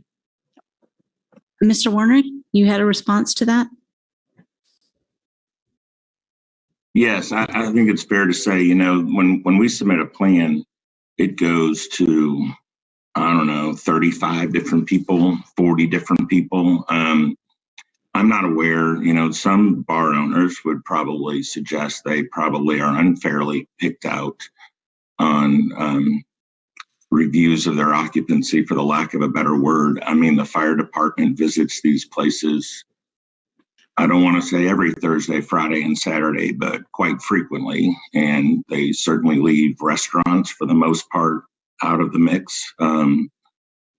Commercial buildings have occupancies too. Some would probably argue there's some retail guys that at certain times of the year probably exceed their occupancy. But I guess my point is, I think if I'm not aware that they've had any problems with occupancy. And I think if they had, with all the reviews and all the site plans and these go to the police department, fire department, and all that, I think we would have heard about it. So I think they've been operating a good operation and sticking to what they're supposed to do. So I'd like to think, we can, I don't want to say give them the benefit of the doubt, but there are certainly mechanisms in there that if this was a problem, I think that the fire department would have brought it up. So thank you. Commissioner Payton, I saw you move your hand in and out. Did you have a question? No. Okay. Any other questions? No. Would someone like to entertain a motion then, please? Sure. Commissioner Rexroad. I move we approve request to rezone. Whoops, sorry. Let me start over. Apologies. I move we approve a special use permit SUP-22-00132 for the expansion of a bar or lounge use at 1340 and 1344 Tennessee Street, and forwarding to the City Commission with a recommendation for approval based on the findings of facts presented in the staff report. Thank you. Do we have a second? A second. Commissioner Sinclair? Any further discussion? None. Seeing none, can we have a vote, please? Commissioner Ashworth, Yes? Commissioner Baroto, Yes. Commissioner Carpenter, Yes. Commissioner Carter, Yes. Commissioner Payton, Yes. Commissioner Rexroad, Yes. Commissioner Sinclair, Yes. Commissioner Thomas. Yes. Motion passes 8-0. Thank you. And then now I would like to call for a break, given we're almost 2 hours in. And so before we reach item number 4, maybe 5-minute break, be back here at 8:25. Awesome. Thank you. Hey, thank you very much, everybody. Have a good night.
Okay, I believe we are ready to go. So we are on item 4 tonight.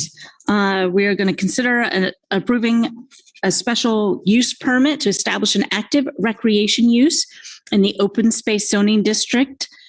This is located at 700 Lion Street. We have Luke Mortensen presenting for Luke Mortensen, planner, presenting for staff. Thank you. Good evening, Commissioners. Luke Mortensen, planner with the Planning and Development Services Department. As Chair Ashworth just noted, item E4 before you tonight is a request to consider approving a special use permit to establish and expand an active recreation use land use located within the open space zoning district at 700 Lion Street. The subject property is an existing City of Lawrence park that is zoned OS, Open Space District. The proposed splash pad falls under the city's active rec land use designation and would be located northeast of the existing playground and north of the existing picnic shelter. I'm just going to share the graphic that's also located within the agenda tonight. Okay, so per section 20-403 of the city's land development code, an active recreation land use is a permitted land use in the OS district with an approved special use permit. The applicant, who is working alongside the city's municipal services and operations and parks and recreations departments, will submit a building permit for the construction of the proposed splash pad improvements. Staff anticipate these improvements will be constructed during the fall of 2022 and open to the public by summer of 2023. Additionally, the applicant has submitted a floodplain development permit as the proposed splash pad's location is encumbered by the FEMA mapped regulatory floodplain. Both the building permit and the floodplain development permit are reviewed administratively by PDS staff. As you're aware, your recommendation as the Planning Commission on the special use permit component is the first step towards a final determination by the City Commission. You'll see in the staff report that the applicant submitted a mostly code compliant site plan that graphically shows the proposed improvements in relation to the existing off-street parking area, property lines, and existing playground equipment.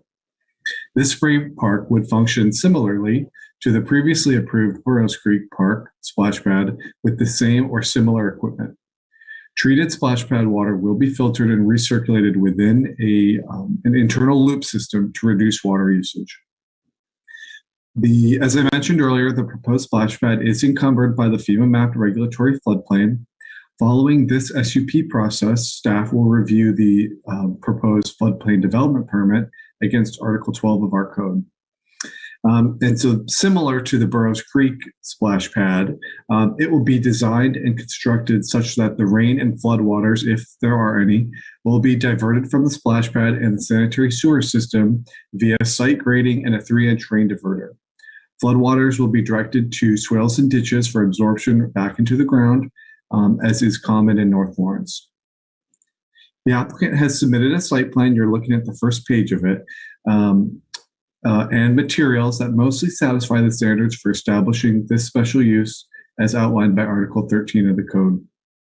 Additionally, staff believes this proposed land use satisfies the stated purpose of the open space zoning district as expressed by Section 20-218 of the Land Development Code, which is to accommodate development that is compatible with the natural amenities and preserves and enhances the major open spaces and recreational areas of the city.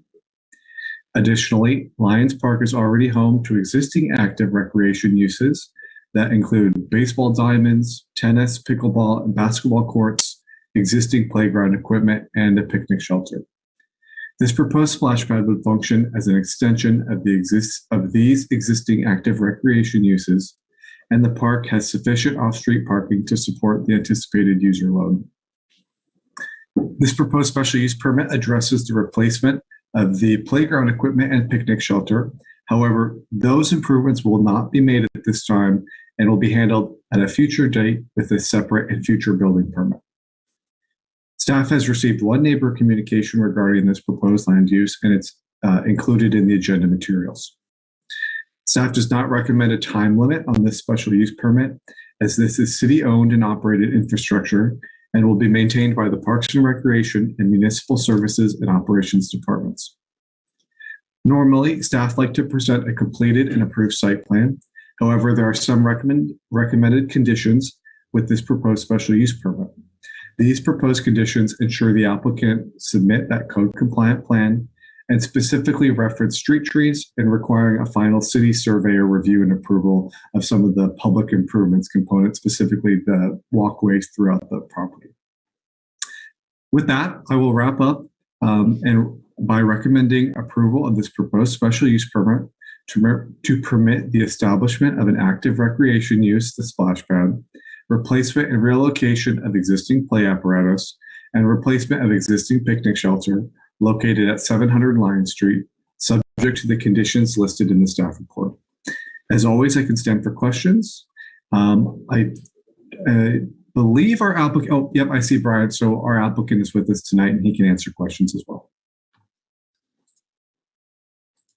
Thank you, Luke. Brian Sturm, please, for the applicant. Yes, good evening, commissioners. I appreciate the time and I appreciate all the work that has gone into this from members of city staff. Luke gave a great presentation. I can tell that Kyle Gonterwitz is in the meeting as well, who I've been working with MSO. I'm not going to go into any further detail on the design of the project. I'd prefer just to answer questions if you have them. I will add to what Luke mentioned. We have already had a public meeting with the North Lawrence Improvement Association. We met with their membership back in April to share some of the very early conceptual ideas on this set of improvements, and they were received favorably. We'll be actually appearing before that same group next month to give them an update. And we've enjoyed reaching out and engaging with them. And I can clarify a few things, in terms of all the things shown on this plan. It is the city's intent to be able to begin construction on the splash pad or the spray park this fall, with construction completing next spring. So this amenity is open to the public by summer of 2023. It's also their intent to replace the playground equipment this fall as well. That's in this year's capital improvement plan. The picnic shelter replacement would happen more likely in the year 2024. That's when that money is made available in the CIP. So it is an SUP that shows a number of different moving parts in that part of the park. And again, if you have other questions on what's being proposed, I'm happy to answer those. Thank you. Do we have, I don't see any member of the public wishing to comment in the room. Is there anybody online, member of the public, that would like to comment on this project? Not seeing anybody. I'll bring it back to the commission for discussion. I have a question. Commissioner Rexroad. Thank you. I think, Luke, for you maybe, we've talked about sidewalks in this area, in fact, on this block quite a bit in the past. And I've got two questions about that. I see sidewalk is proposed here, and I'm curious if the design of that sidewalk is consistent with how we would ask the neighbors to the east of that. Should sidewalks go in there? Would that just be the same location, everything the same? And I'm also curious about its impact on drainage. And I'm thinking about that letter from a neighbor there who's complaining about drainage in that area. So I'm curious about how those things might fit together. Mm-hmm. So the sidewalks would be constructed with public improvement plans, which are reviewed and approved by our MSO engineers.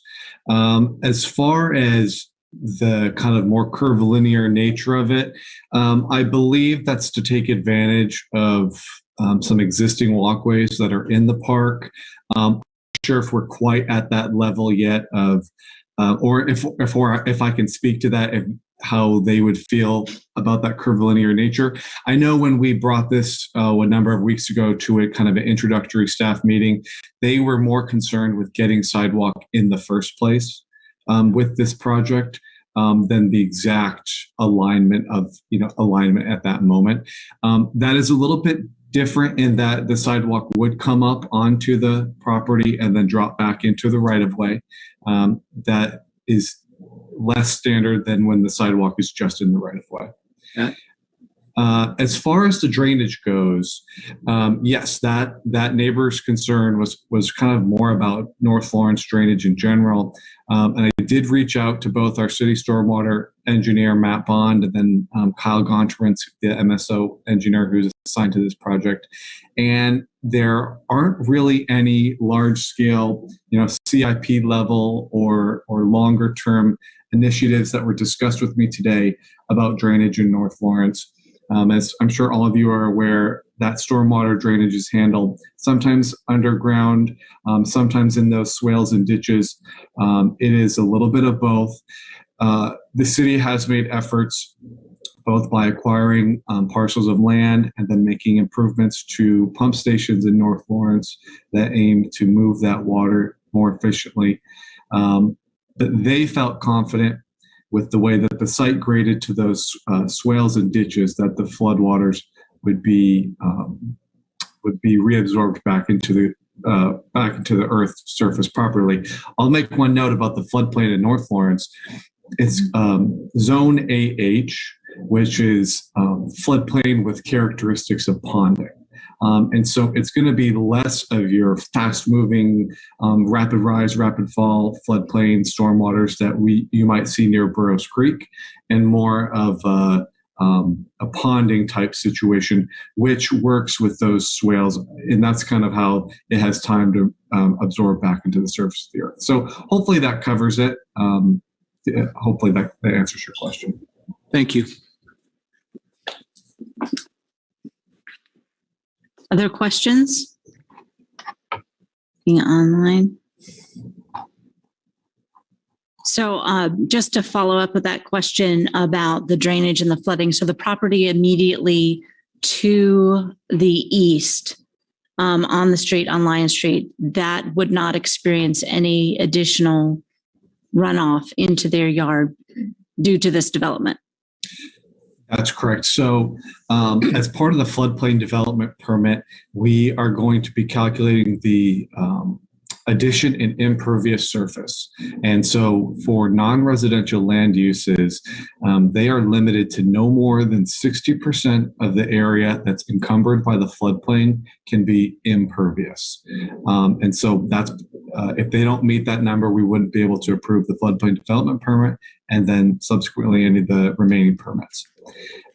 They won't be getting close to that. That parcel is so large that 60% of that would be a significant amount of impervious surface. Thank you. Other comments, questions from commissioners? Not seeing any in person, not seeing any online. Would somebody care to give a motion?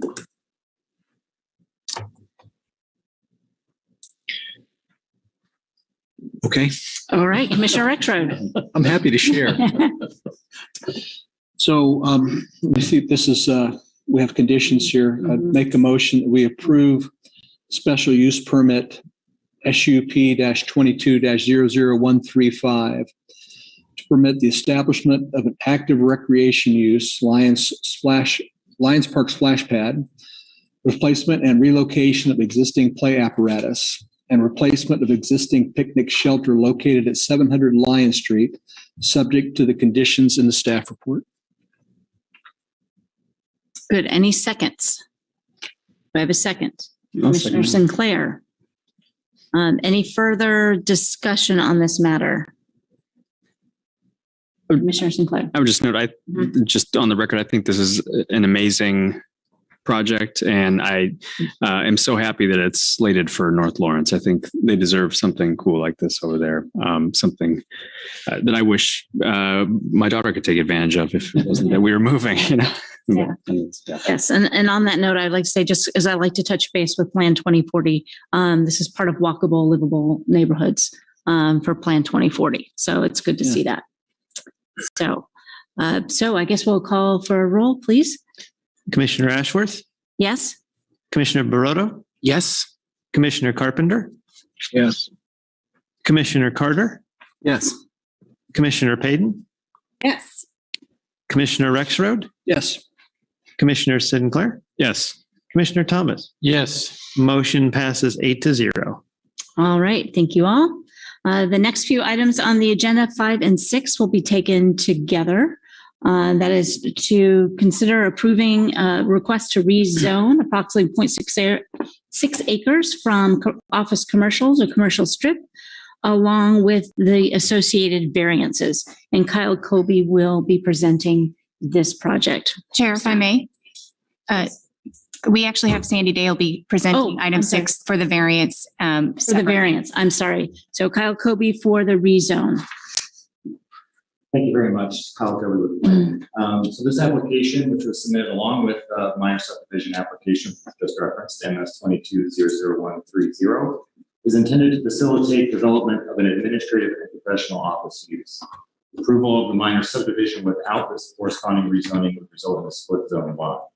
Therefore, the applicant has submitted the request that's before you now to rezone the subject site from CO commercial office to CS commercial strip district. While both of these districts allow for an office use, what would be the western portion of the new lot was recently rezoned to the CS district in 2020. The CS zone is present to the west and south of the subject area. The applicant has stated that the intent is to develop an office use that would support nearby. I'm sorry. I did not realize that. Hopefully everybody could hear me fine at home. The applicant has stated the intent is to develop an office use that would support nearby healthcare service uses, but that healthcare services would not be offered at this location. The proposed location of this office use would place it between two existing healthcare service uses, though. The HOP district plan identifies this area as a medical entryway. The stated intent of the development would support and strengthen that and synergize well with the existing development to the east and west. While the CS district permits many more uses than the CO district does, the specific context of this location and the overall design of the area are contextual factors that are likely to limit potential future development of uses that would feature high traffic generation or rely on easy access and high visibility from right-of-way. Size of any proposed structure will also be impacted by existing easements running through the subject site. This application, together with the minor subdivision application, will help facilitate development of an office building that would support medical services uses. The proposed location is situated between two such uses in an area that is already clearly established as a medical services area. Facilitating such a development helps to reinforce the existing uses, provides additional employment opportunities, fits within the established character of the surrounding area, resolves a potential split zoning issue, and facilitates infill development. Staff recommends approval of the request to rezone the subject area from CO to CS based on the findings presented in the staff report and forwarding it to the City Commission with a recommendation for approval. And I'd be happy to answer any questions you may have.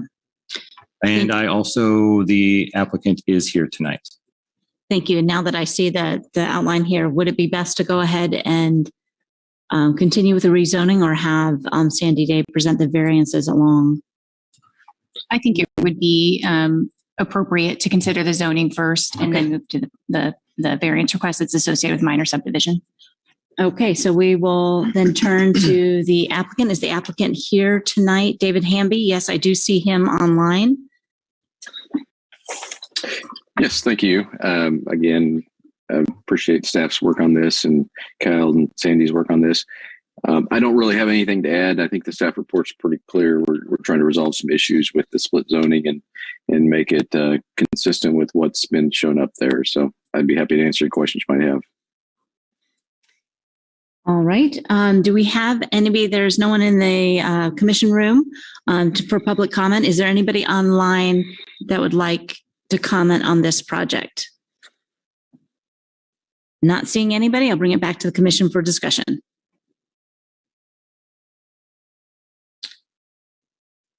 I imagine this one will generate some discussion. So rezoning from office commercial to commercial strip.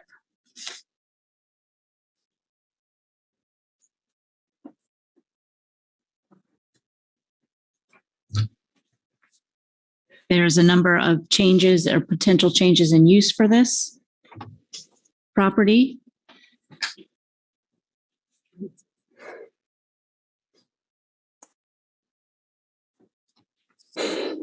We've received there was no written comments on this either in the packet. Commissioner Baroto. Yes, I just have a question, which is regarding the location for waste and trash for that building. Is it gonna be that building will be using the same as the medical building that is in front of it, or if there's a space dedicated for it? Kyle Kobe with planning. I think that those are the design level details that are typically handled at the site planning level. I don't know if the applicant has information on that. I suspect that that level of detail has probably not been refined at this point. Yeah, just raise a question just because the medical building across from it, it's really big, and it's already using the trash cans that is in the parking lot. So I was just concerned where the trash from that building was going to go to. That way, it won't create an issue with the property that is just literally behind the trash. So just in case it creates a problem in the future for too much trash. This is David Hamby with BG Consultants. We're still working on the site plan on it. We'll work closely with Solid Waste Department to make sure that they're happy with whatever we decide to do there. Okay, fantastic. Thanks.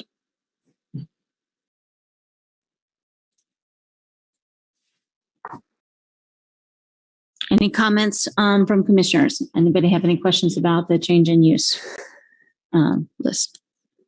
No? Would anybody like to entertain a motion?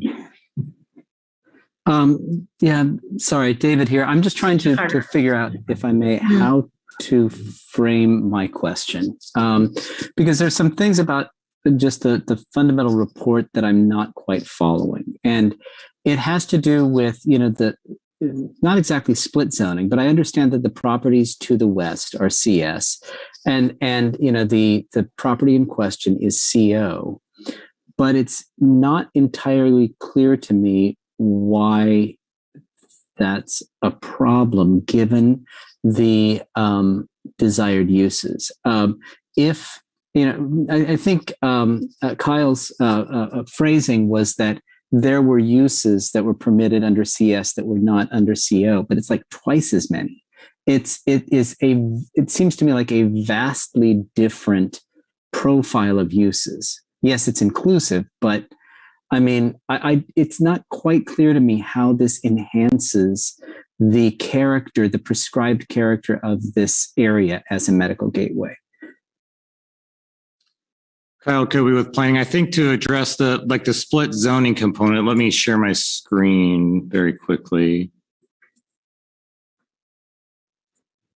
So the split zoning would come up. The area you see highlighted here is the area that's proposed for rezoning, and it's this area to the left that would connect it to Michigan Street that's already zone CS. So in order, either if we did not want to create a split zone lot, either this would need to be, and hopefully you're able to see my cursor, yes. Either we would need to rezone this to CO after having just zoned it CS in 2020, or rezone this to CS. So the frontage along Michigan Street, and then also for extending a ways on 6th Street already being CS, the intent is to keep it in like sort of the same zoning profile as the areas that it's connecting into. So I guess in a way it's sort of either a rezoning would be needed in one way, shape or form to prevent a split zoning issue. So it was a matter of choosing either CS to zone this to or CO to zone the other one to. Hopefully that helps answer that question. Yes, it does clarify where the split is. I'm still, well, I mean, I apologize for the difficulty I'm having in articulating the desire, how the intended use would be enhanced by the rezoning. Because again, to rezone this to CS would open it up to, I mean, again, this is this stays with the property, not with the owner. And this potentially opens up this property for a vastly different profile of uses that are not currently within the sort of medical gateway profile. So I'm curious, maybe Kyle, why the choice, why the recommendation to zone this or to rezone this CS, as opposed to, for example, returning the adjacent property to the CO. I know it seems odd to reverse it, but like, what is the gain in terms of suitability of this property relative to just reversing the zoning on the adjacent property? So, and maybe Mr. Hanby, maybe this is a question for Mr. Hanby rather than for you, Kyle. It's David Hamby with BG Consultants. So the first thing we did when we went through the pre-submittal, we actually started with the minor subdivision that created this lot. And during that process, we discovered that there was a split zoning problem, if you will. And we had discussions with planning staff to see what they would recommend would be the best approach. And what we landed on was the CS zoning. And I think, I don't know that there was a specific reason for it. I do know that because this is an infill development, I mean, you've got existing parking lot, and this is a fairly small lot. It's going to be a little bit more challenging to hit the impervious area calculations. And the CS is, I think, 5% higher. And so that just gives us a little extra leeway because the existing parking on the strip to Michigan's a little bit is fully developed. And so putting a building on there is we wanted to make sure we hit those requirements and meet the city's requirements for zoning. And the CS is just a little bit more favorable for that. And so if nothing else, it just makes it a little bit easier to process that. Now, the zoning uses, again, I don't want to go into the future owner, but it is planned to be medical use, not medical office building, but it's supporting that medical use. So hopefully that answers your question, or at least gets a little bit further. Yeah, thank you, Mr. Hanby. I don't think it necessarily allays my concern, but it does answer my question. So thank you. Mm-hmm. Did that bring up any other further questions from other commissioners about the potential use of this property with the proposed zoning? And here's Commissioner Carpenter. Thank you. Luke, could you kind of go over how this proposed zoning change is in agreement with the current HOP plan? And along with that question, when is the HOP plan up for review to be revised, including correcting the spelling for Pinckney now? Kyle Kobe with planning. I don't know like an estimated timeline on updating the HOP plan. I'm not sure where that is on the work plan. At the moment, Commissioner Carpenter, we're anticipating that would be in 2023 is when we'd kick that project off. If all calendars and things hold true at the moment, we expect that to be the case. I thought it was the one after East Lawrence, but I didn't want to misspeak. But thanks.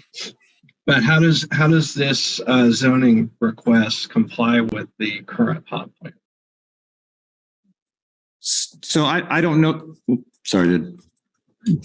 I don't know that the zoning specifically is the thing that integrates with the HOP plan so much as the proposed development, the intended use, which the zoning would support the development of. So the HOP plan doesn't say you should rezone this to CS, but the HOP plan does identify this area as a medical entryway or gateway. I can't remember which term it uses. And by processing this minor subdivision, the rezoning, and then the subsequent major site plan that would need to follow, these things combined all factor into that. You know, we're only looking at this component of it right now. So it is a piece of that larger process requirement. So again, the hot plan doesn't necessarily say thou shalt rezone this to CS or anything like that. But it is the larger project that feeds into that. And just if I might, so people know what we're talking about, the HOP plan is the Hillcrest, Old West Lawrence, and Pinckney Neighborhood Association's plan. Thank you. Did that answer your question, Commissioner Carpenter? Well, I'm sharing some of the same questions about why we're going one way and not the other that Commissioner Carter is raising. And I do know that the HOP plan is kind of more general and it's not very specific about specific parcels, but I'm still struggling since we're opening up a whole bunch of other uses. Just what happens if the current plan for that's been specified here falls through? What are we opening this up to? I mean, are we opening up to an expansion of a Taco Bell or a drive-through coffee shop or what?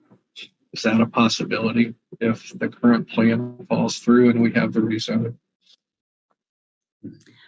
If I might, one consideration is if the narrow strip of land were to go back to see if we flip this around and said the CS to CO for that narrow strip of land, as I understand it, that would severely limit that piece of property is not suited for most of the uses for which it could be used, as I understand that narrow strip of property. And so rezoning that strip of property instead of the one before us would prove difficult. And therefore, we're having difficulty with split zoning, if I stated that right. We have messed with the zoning for this particular section so many times over the last 6 years. It's gotten confusing in my head how we even got to this point. But I'm not saying one or the other is better. I just am curious, are we opening up an unintended possible land use by going this way as opposed to the other way? As you know, Commissioner Carter was raising that question, I believe. Commissioner Carpenter, if I may, I think the thing in the HOP plan that's important to note is there's a map 4-1 that indicates the areas of zoning that needs to be updated in part of that plan. And this area just falls outside of that boundary by a little bit. So it's close to it, but it's not in the boundary of that was identified for the update. So it is kind of a little bit in that in between space there. You know, when you look at a property like this, it's kind of, for the lack of a description, kind of a flag lot coming off in many ways. There is it's going to be very limited on interest from other parties because of how it is configured as an individual lot. It's going to be more likely to be subsumed by a neighboring property and redeveloped probably as a whole, just because of that configuration and the access point. So while the uses are certainly there in the CS, I think some of that configuration and the platting may make this a little trickier than a normal development project in that scope and sense. Okay.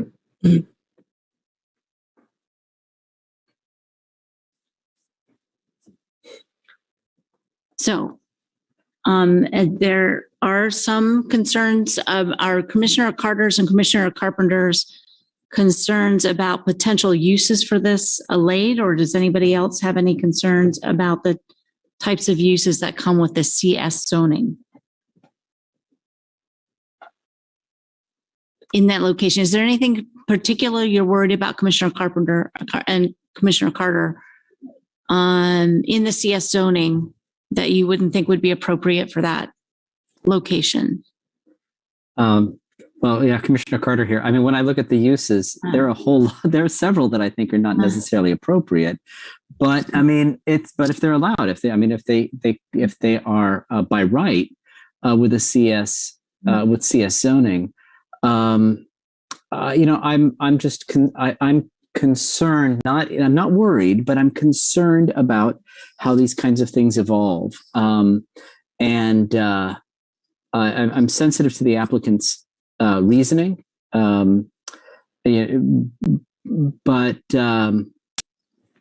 especially I think this idea that the parcel is more likely to be subsumed by a neighbor. That means it would be more likely to be subsumed by a neighbor to the west than the neighbor to the east. That is, we've got a very large area, an increasing size area of CS.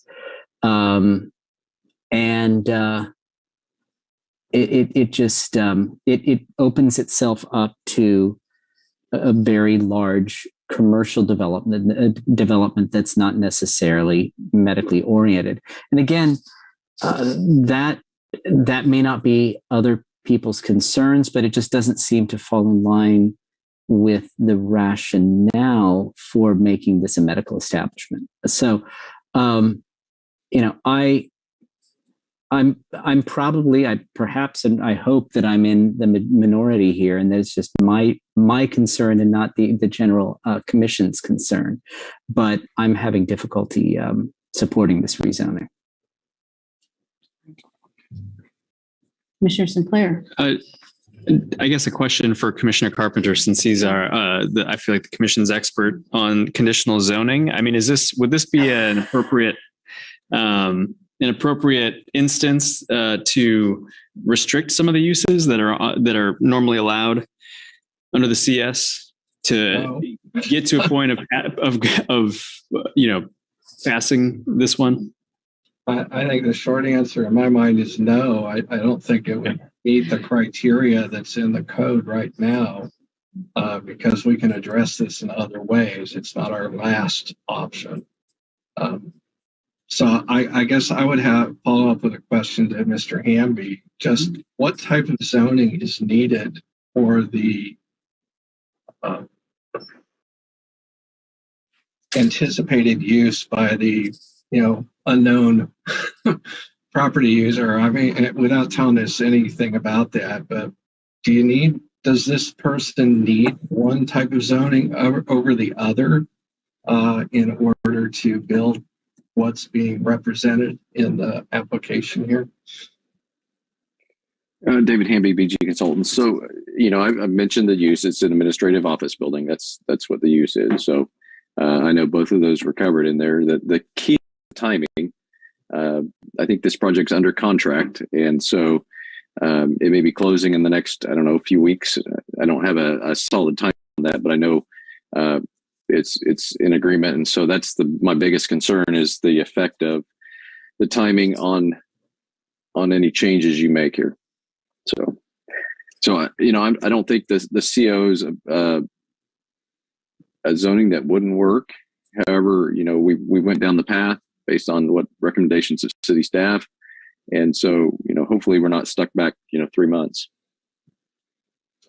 Well, I don't want to stick you back 3 months. I'm just asking if you can build the same anticipated use in either zoning category. I believe so, yes. Okay. Because I'm not talking about deferring or anything else. We're going to vote one way or the other tonight.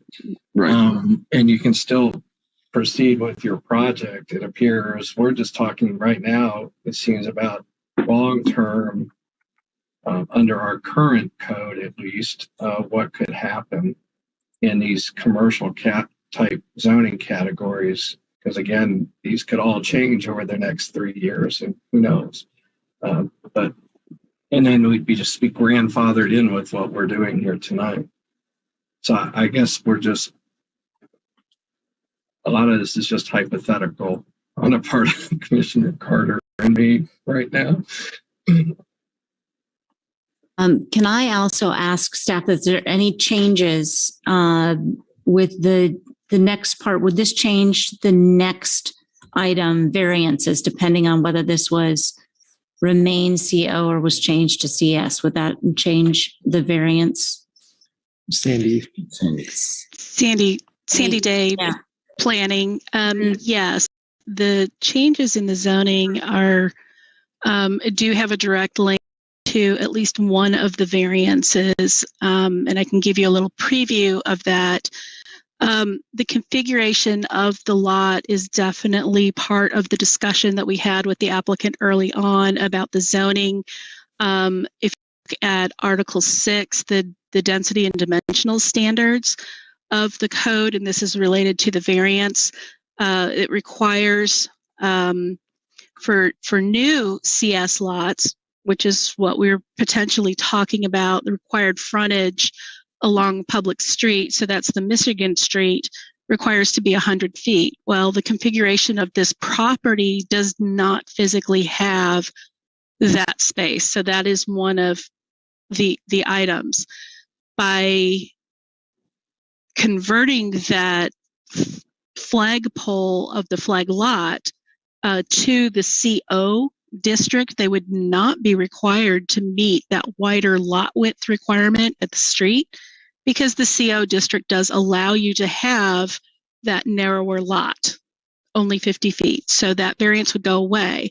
However, if you also look at the density and dimensional standards in Article 6, what you will see is that the CS district allows you to have a little bit more impervious surface area. Now this is going to be a site plan component than the CO district. So it does give the applicant just a slightly bit more flexibility in trying to lay out their building in their parking within the lot configuration. So that flagpole piece already has an established use. It's a cross access and shared and parking piece for the medical use that's immediately adjacent to it to the south.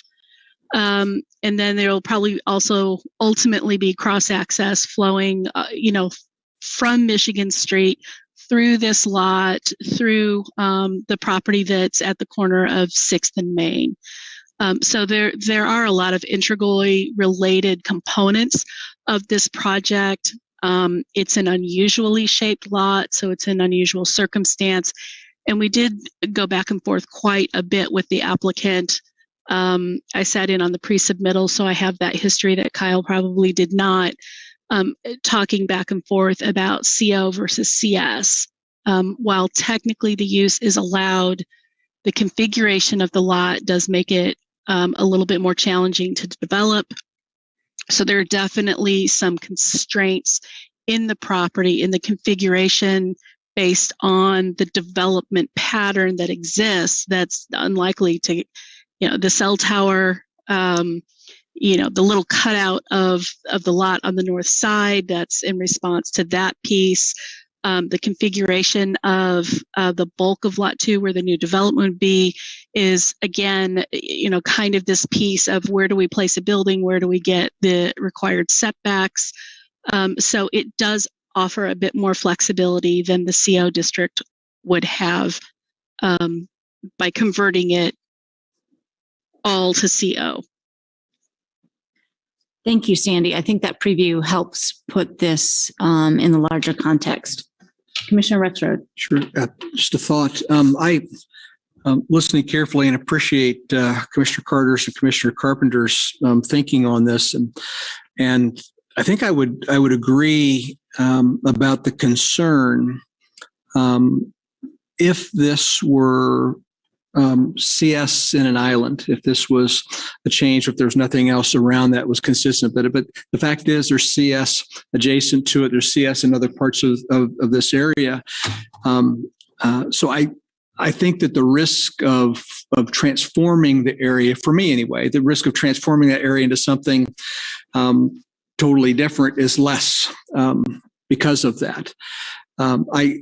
Given the fact that CS exists in the area, and that this doesn't represent a dramatic change for that area, I think I'd lean in favor of less friction and cost for the applicant and would I lean in support of staff's recommendation to help resolve the split zoning issue by approving this change to CS. Not taking anything away from the what might happen in the future, but it is that applicant's land is surrounded by those other uses. I'm going to trust those folks will make the right decisions with that ground as they go forward. Thank you. I did see, got a brief corner of my eye for Commissioner Carter had raised his hand before I butted in. Yeah, I'm not sure if perhaps it was unconsciously. I wanted to thank Sandy for the clarification. I know Mr. Hanby was trying to explain this in terms of the percentage or the ratio of impermeable surface. I think, as I said at the beginning, I was just having difficulty connecting this request with the justification for the request.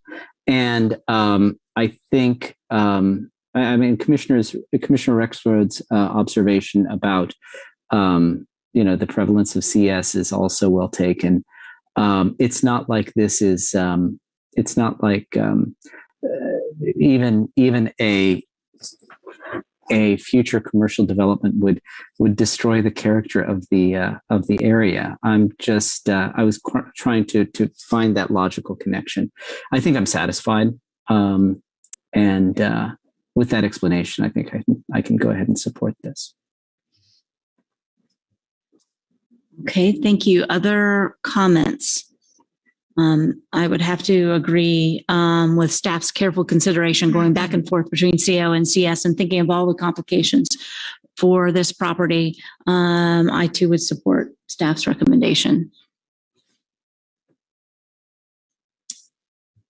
Can I have a motion then if nobody has any further comment?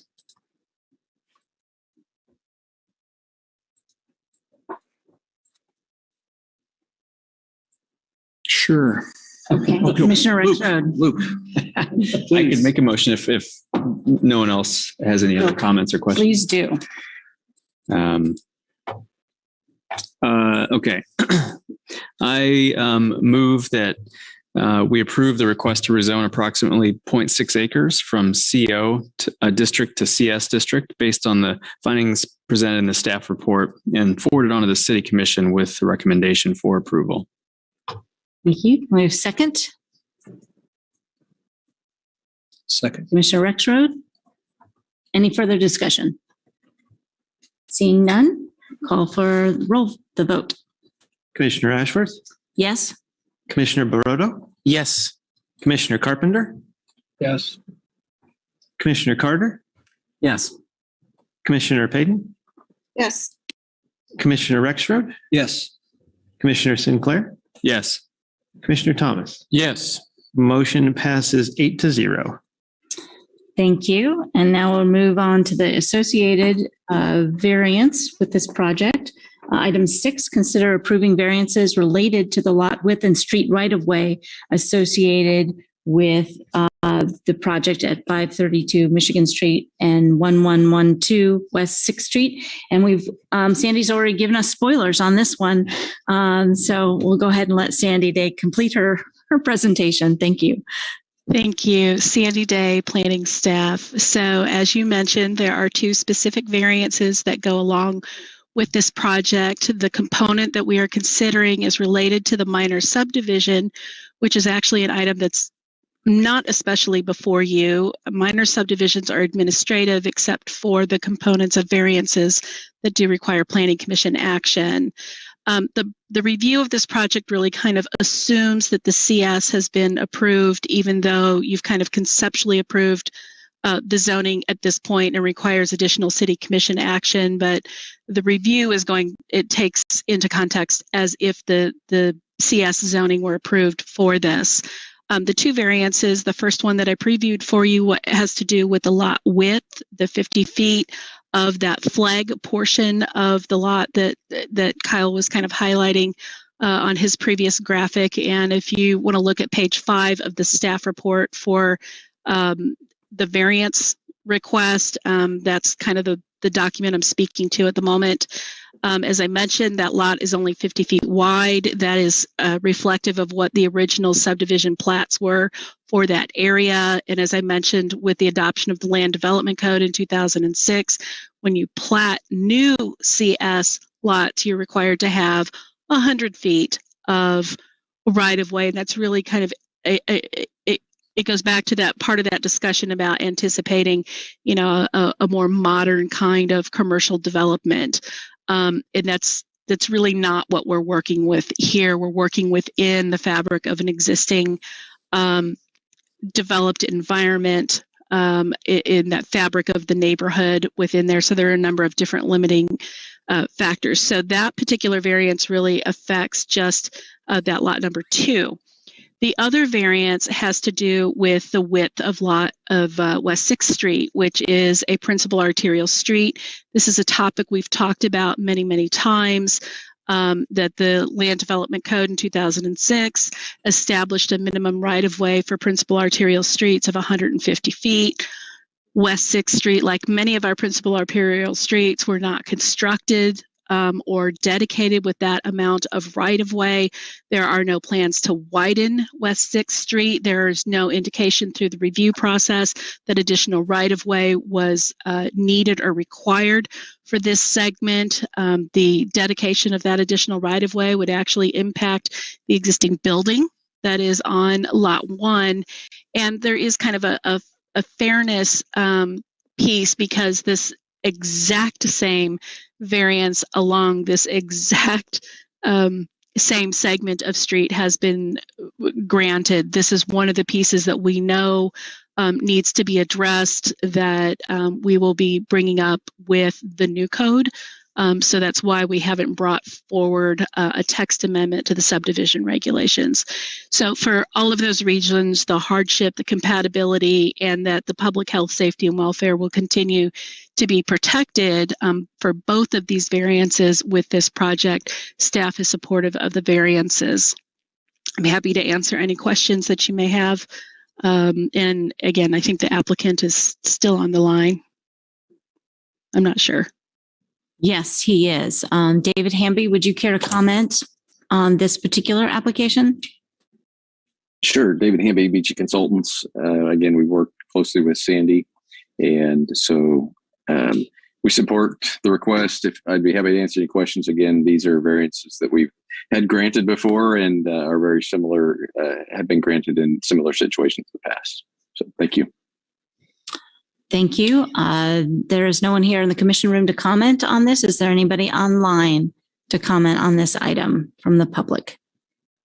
Seeing none, I'll bring it back to the commission for discussion.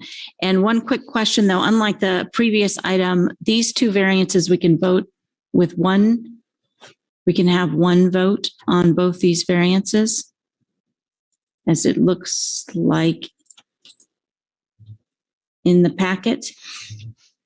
Or do we need to take them separately? I would recommend taking them separately. Okay. All right. Any discussion?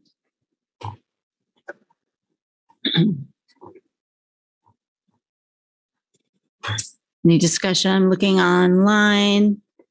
Any commissioners online have anything to say about this? Nothing up here. These are two separate variances. We've got a right of way. Sorry. We've got a lot width and a right of way. We'll take the lot width first. Okay, but can I ask for a motion then on the lot width?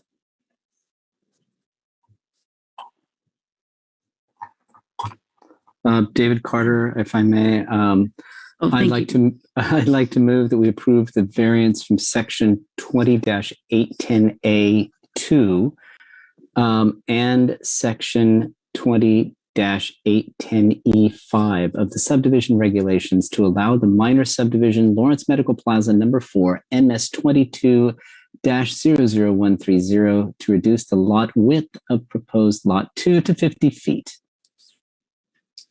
Thank you. So that is the lot width. Do I have a second on that one? Second. Commissioner Sinclair? Further discussion? We have the vote on that one, Jeff. Commissioner Ashworth, Yes? Commissioner Barota, Yes. Commissioner Carpenter, Yes.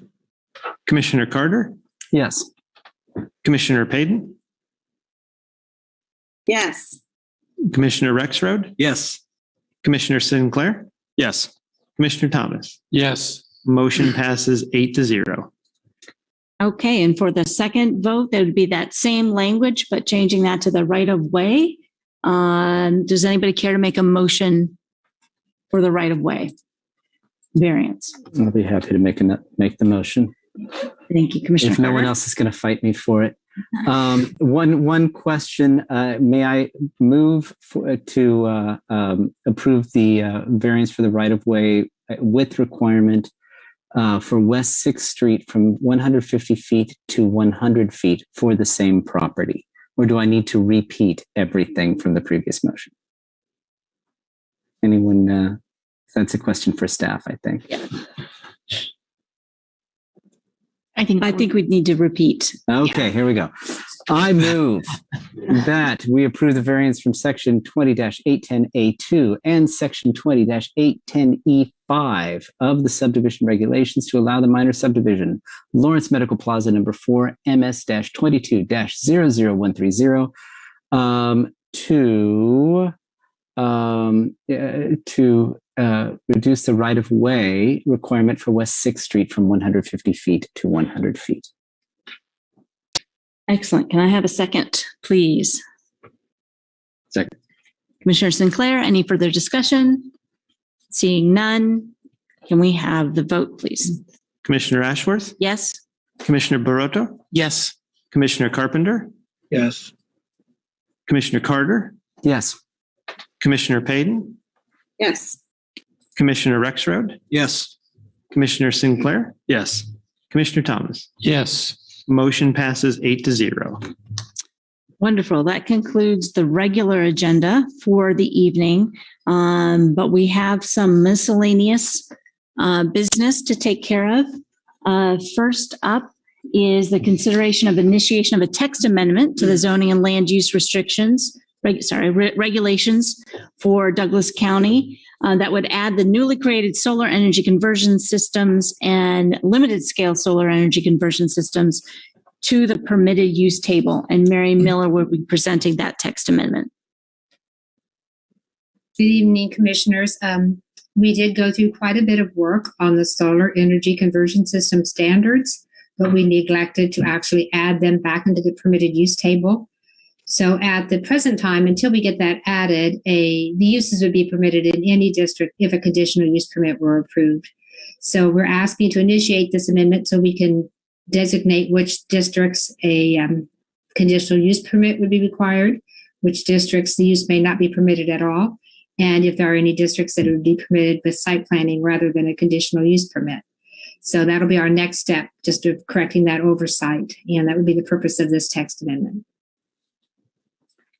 Thank you. Is there any public comment on this? I see no one in the chambers here. Anything online? Anybody? Seeing none, I'll bring it back to the commission for discussion.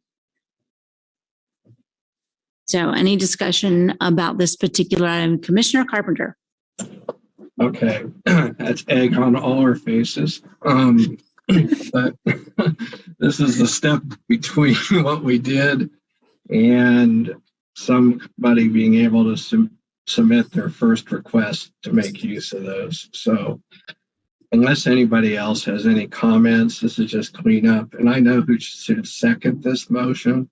I'm going to make a move that we initiate a text amendment to revise the zoning and land use regulations for the unincorporated territory of Douglas County, Kansas, to add the newly created solar energy conversion system, CSECS, commercial utility scale solar energy conversion system, and LSECS, limited scale solar energy conversion system, to section 12-304, the permitted use tables. Thank you. Any seconds on that? Go ahead, pal. I'll second. Commissioner Sinclair seconds. Any discussion? Is there use in recalling the ad hoc committee, making you guys work more to figure out No. exactly what What waiver rights does these need to have? No. No, that is not possible. So can we have, As a point of order, it would be the chair's prerogative. And yes, not my power. call the roll quick. Commissioner Ashworth? Yes. Commissioner Barota? Yes. Commissioner Carpenter? Yes.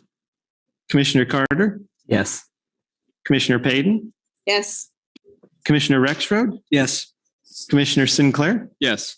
Commissioner Thomas? Yes. Motion passes 8-0. Okay. Moving on, number 2, we need to appoint a county appointee planning commissioner to the Lawrence Douglas County Metropolitan Planning Organization Policy Board, and Commissioner Thomas has kindly agreed to serve in that capacity. Is that that's nothing I just do that, right? I just appoint that. Is there a vote on that? Usually we vote on that one. Okay, I was too much power. All right, I would let's just second. go for it. So can I have? We'll just do a roll call then. There's no motions or seconds or anything like that, or is there with that kind of appointment? You can motion to a second and go to normal voting in the instance. Thank you. So a motion to approve Commissioner Thomas as a representative on the Metropolitan Planning Organization. Second. Thank you, Commissioner. You just made that. All right. Discussion. You'll do Can we great. have the vote? Okay. Commissioner Ashworth? Yes. Commissioner Barota? Yes. Commissioner Carpenter? Yes. Commissioner Carter? Yes. Commissioner Payton? Yes. Commissioner Rexroad? Yes. Commissioner Sinclair? Yes. Commissioner Thomas? Yes. Motion passes 8-0. Thank you. And thank you, Commissioner Thomas, for that. Okay. Yes. Just to be clear, is Claire. Commissioner Carter the city appointee on Yes. that? Okay. Yes, I am. Mhm. Now we have one more appointment to make. It's for Transportation 2050 Steering Committee. And that also has to be a county appointee. Now we only have one county appointee, but we have not had time, one other county appointee. So we could, if Commissioner Payton wanted to serve on that steering committee, or we could move this item to next month in hopes that we have more county appointees on the commission. I am not interested in serving on that steering committee. I'm taking things off my plate. Not putting them on. Okay, thank you. So we'll just move that item for next month. And that will not gum up the works, I understand, of the Transportation 2050 Steering Committee. So we will hopefully have some new commissioners on board. And if I may, I also represent the Planning Commission on that body, and so I can assure you, if anything of particular interest to the Planning Commission comes up, I'm very happy to bring that to the Commission. Thank you, Commissioner Carter. Do we need to do anything official about moving it to next month? No, that'd be just fine. We'll just mark it as deferred. We'll bring it back at the next meeting. Okay. So any other business? Just one item from staff. With the recent changes in the commission and the turnover on that one, we are going to be running very tight for quorum for the next few, at least the next meeting, maybe the next few meetings. So we'll be sending out a quorum call probably for the next 3 months in advance so we can get an understanding of what we're looking at as part of that. So if you could please respond to Denny on that quorum call, just so we can get an understanding of when you will be here and not here, so we can understand how that affects the quorum. We'd really appreciate that just in the interim period on that point. Thank you. We will do that. We will answer Denny's call when she emails us. So I might also add to you that our quorum number doesn't change. So even though we may be down commissioners, we still need to meet six have 6 in attendance to meet quorum. Thank you. So any other business? If not, can I have a motion to adjourn? So moved. So moved. Second? Second. Can we have a vote on that, please? Commissioner Ashworth? Yes. Commissioner Barota? Yes. Commissioner Carpenter? Yes. Commissioner Carter? Yes. Commissioner Payton? Yes. Commissioner Rexroad? Yes. Commissioner Sinclair? Yes. Commissioner Thomas? Yes. Motion passes 8-0. Thank you all very much. And thank you Take again, care. and Claire. Take care, Luke. We miss you. Thank you. Miss you too. Gary, I meant to bring you the thing from Ann Mull.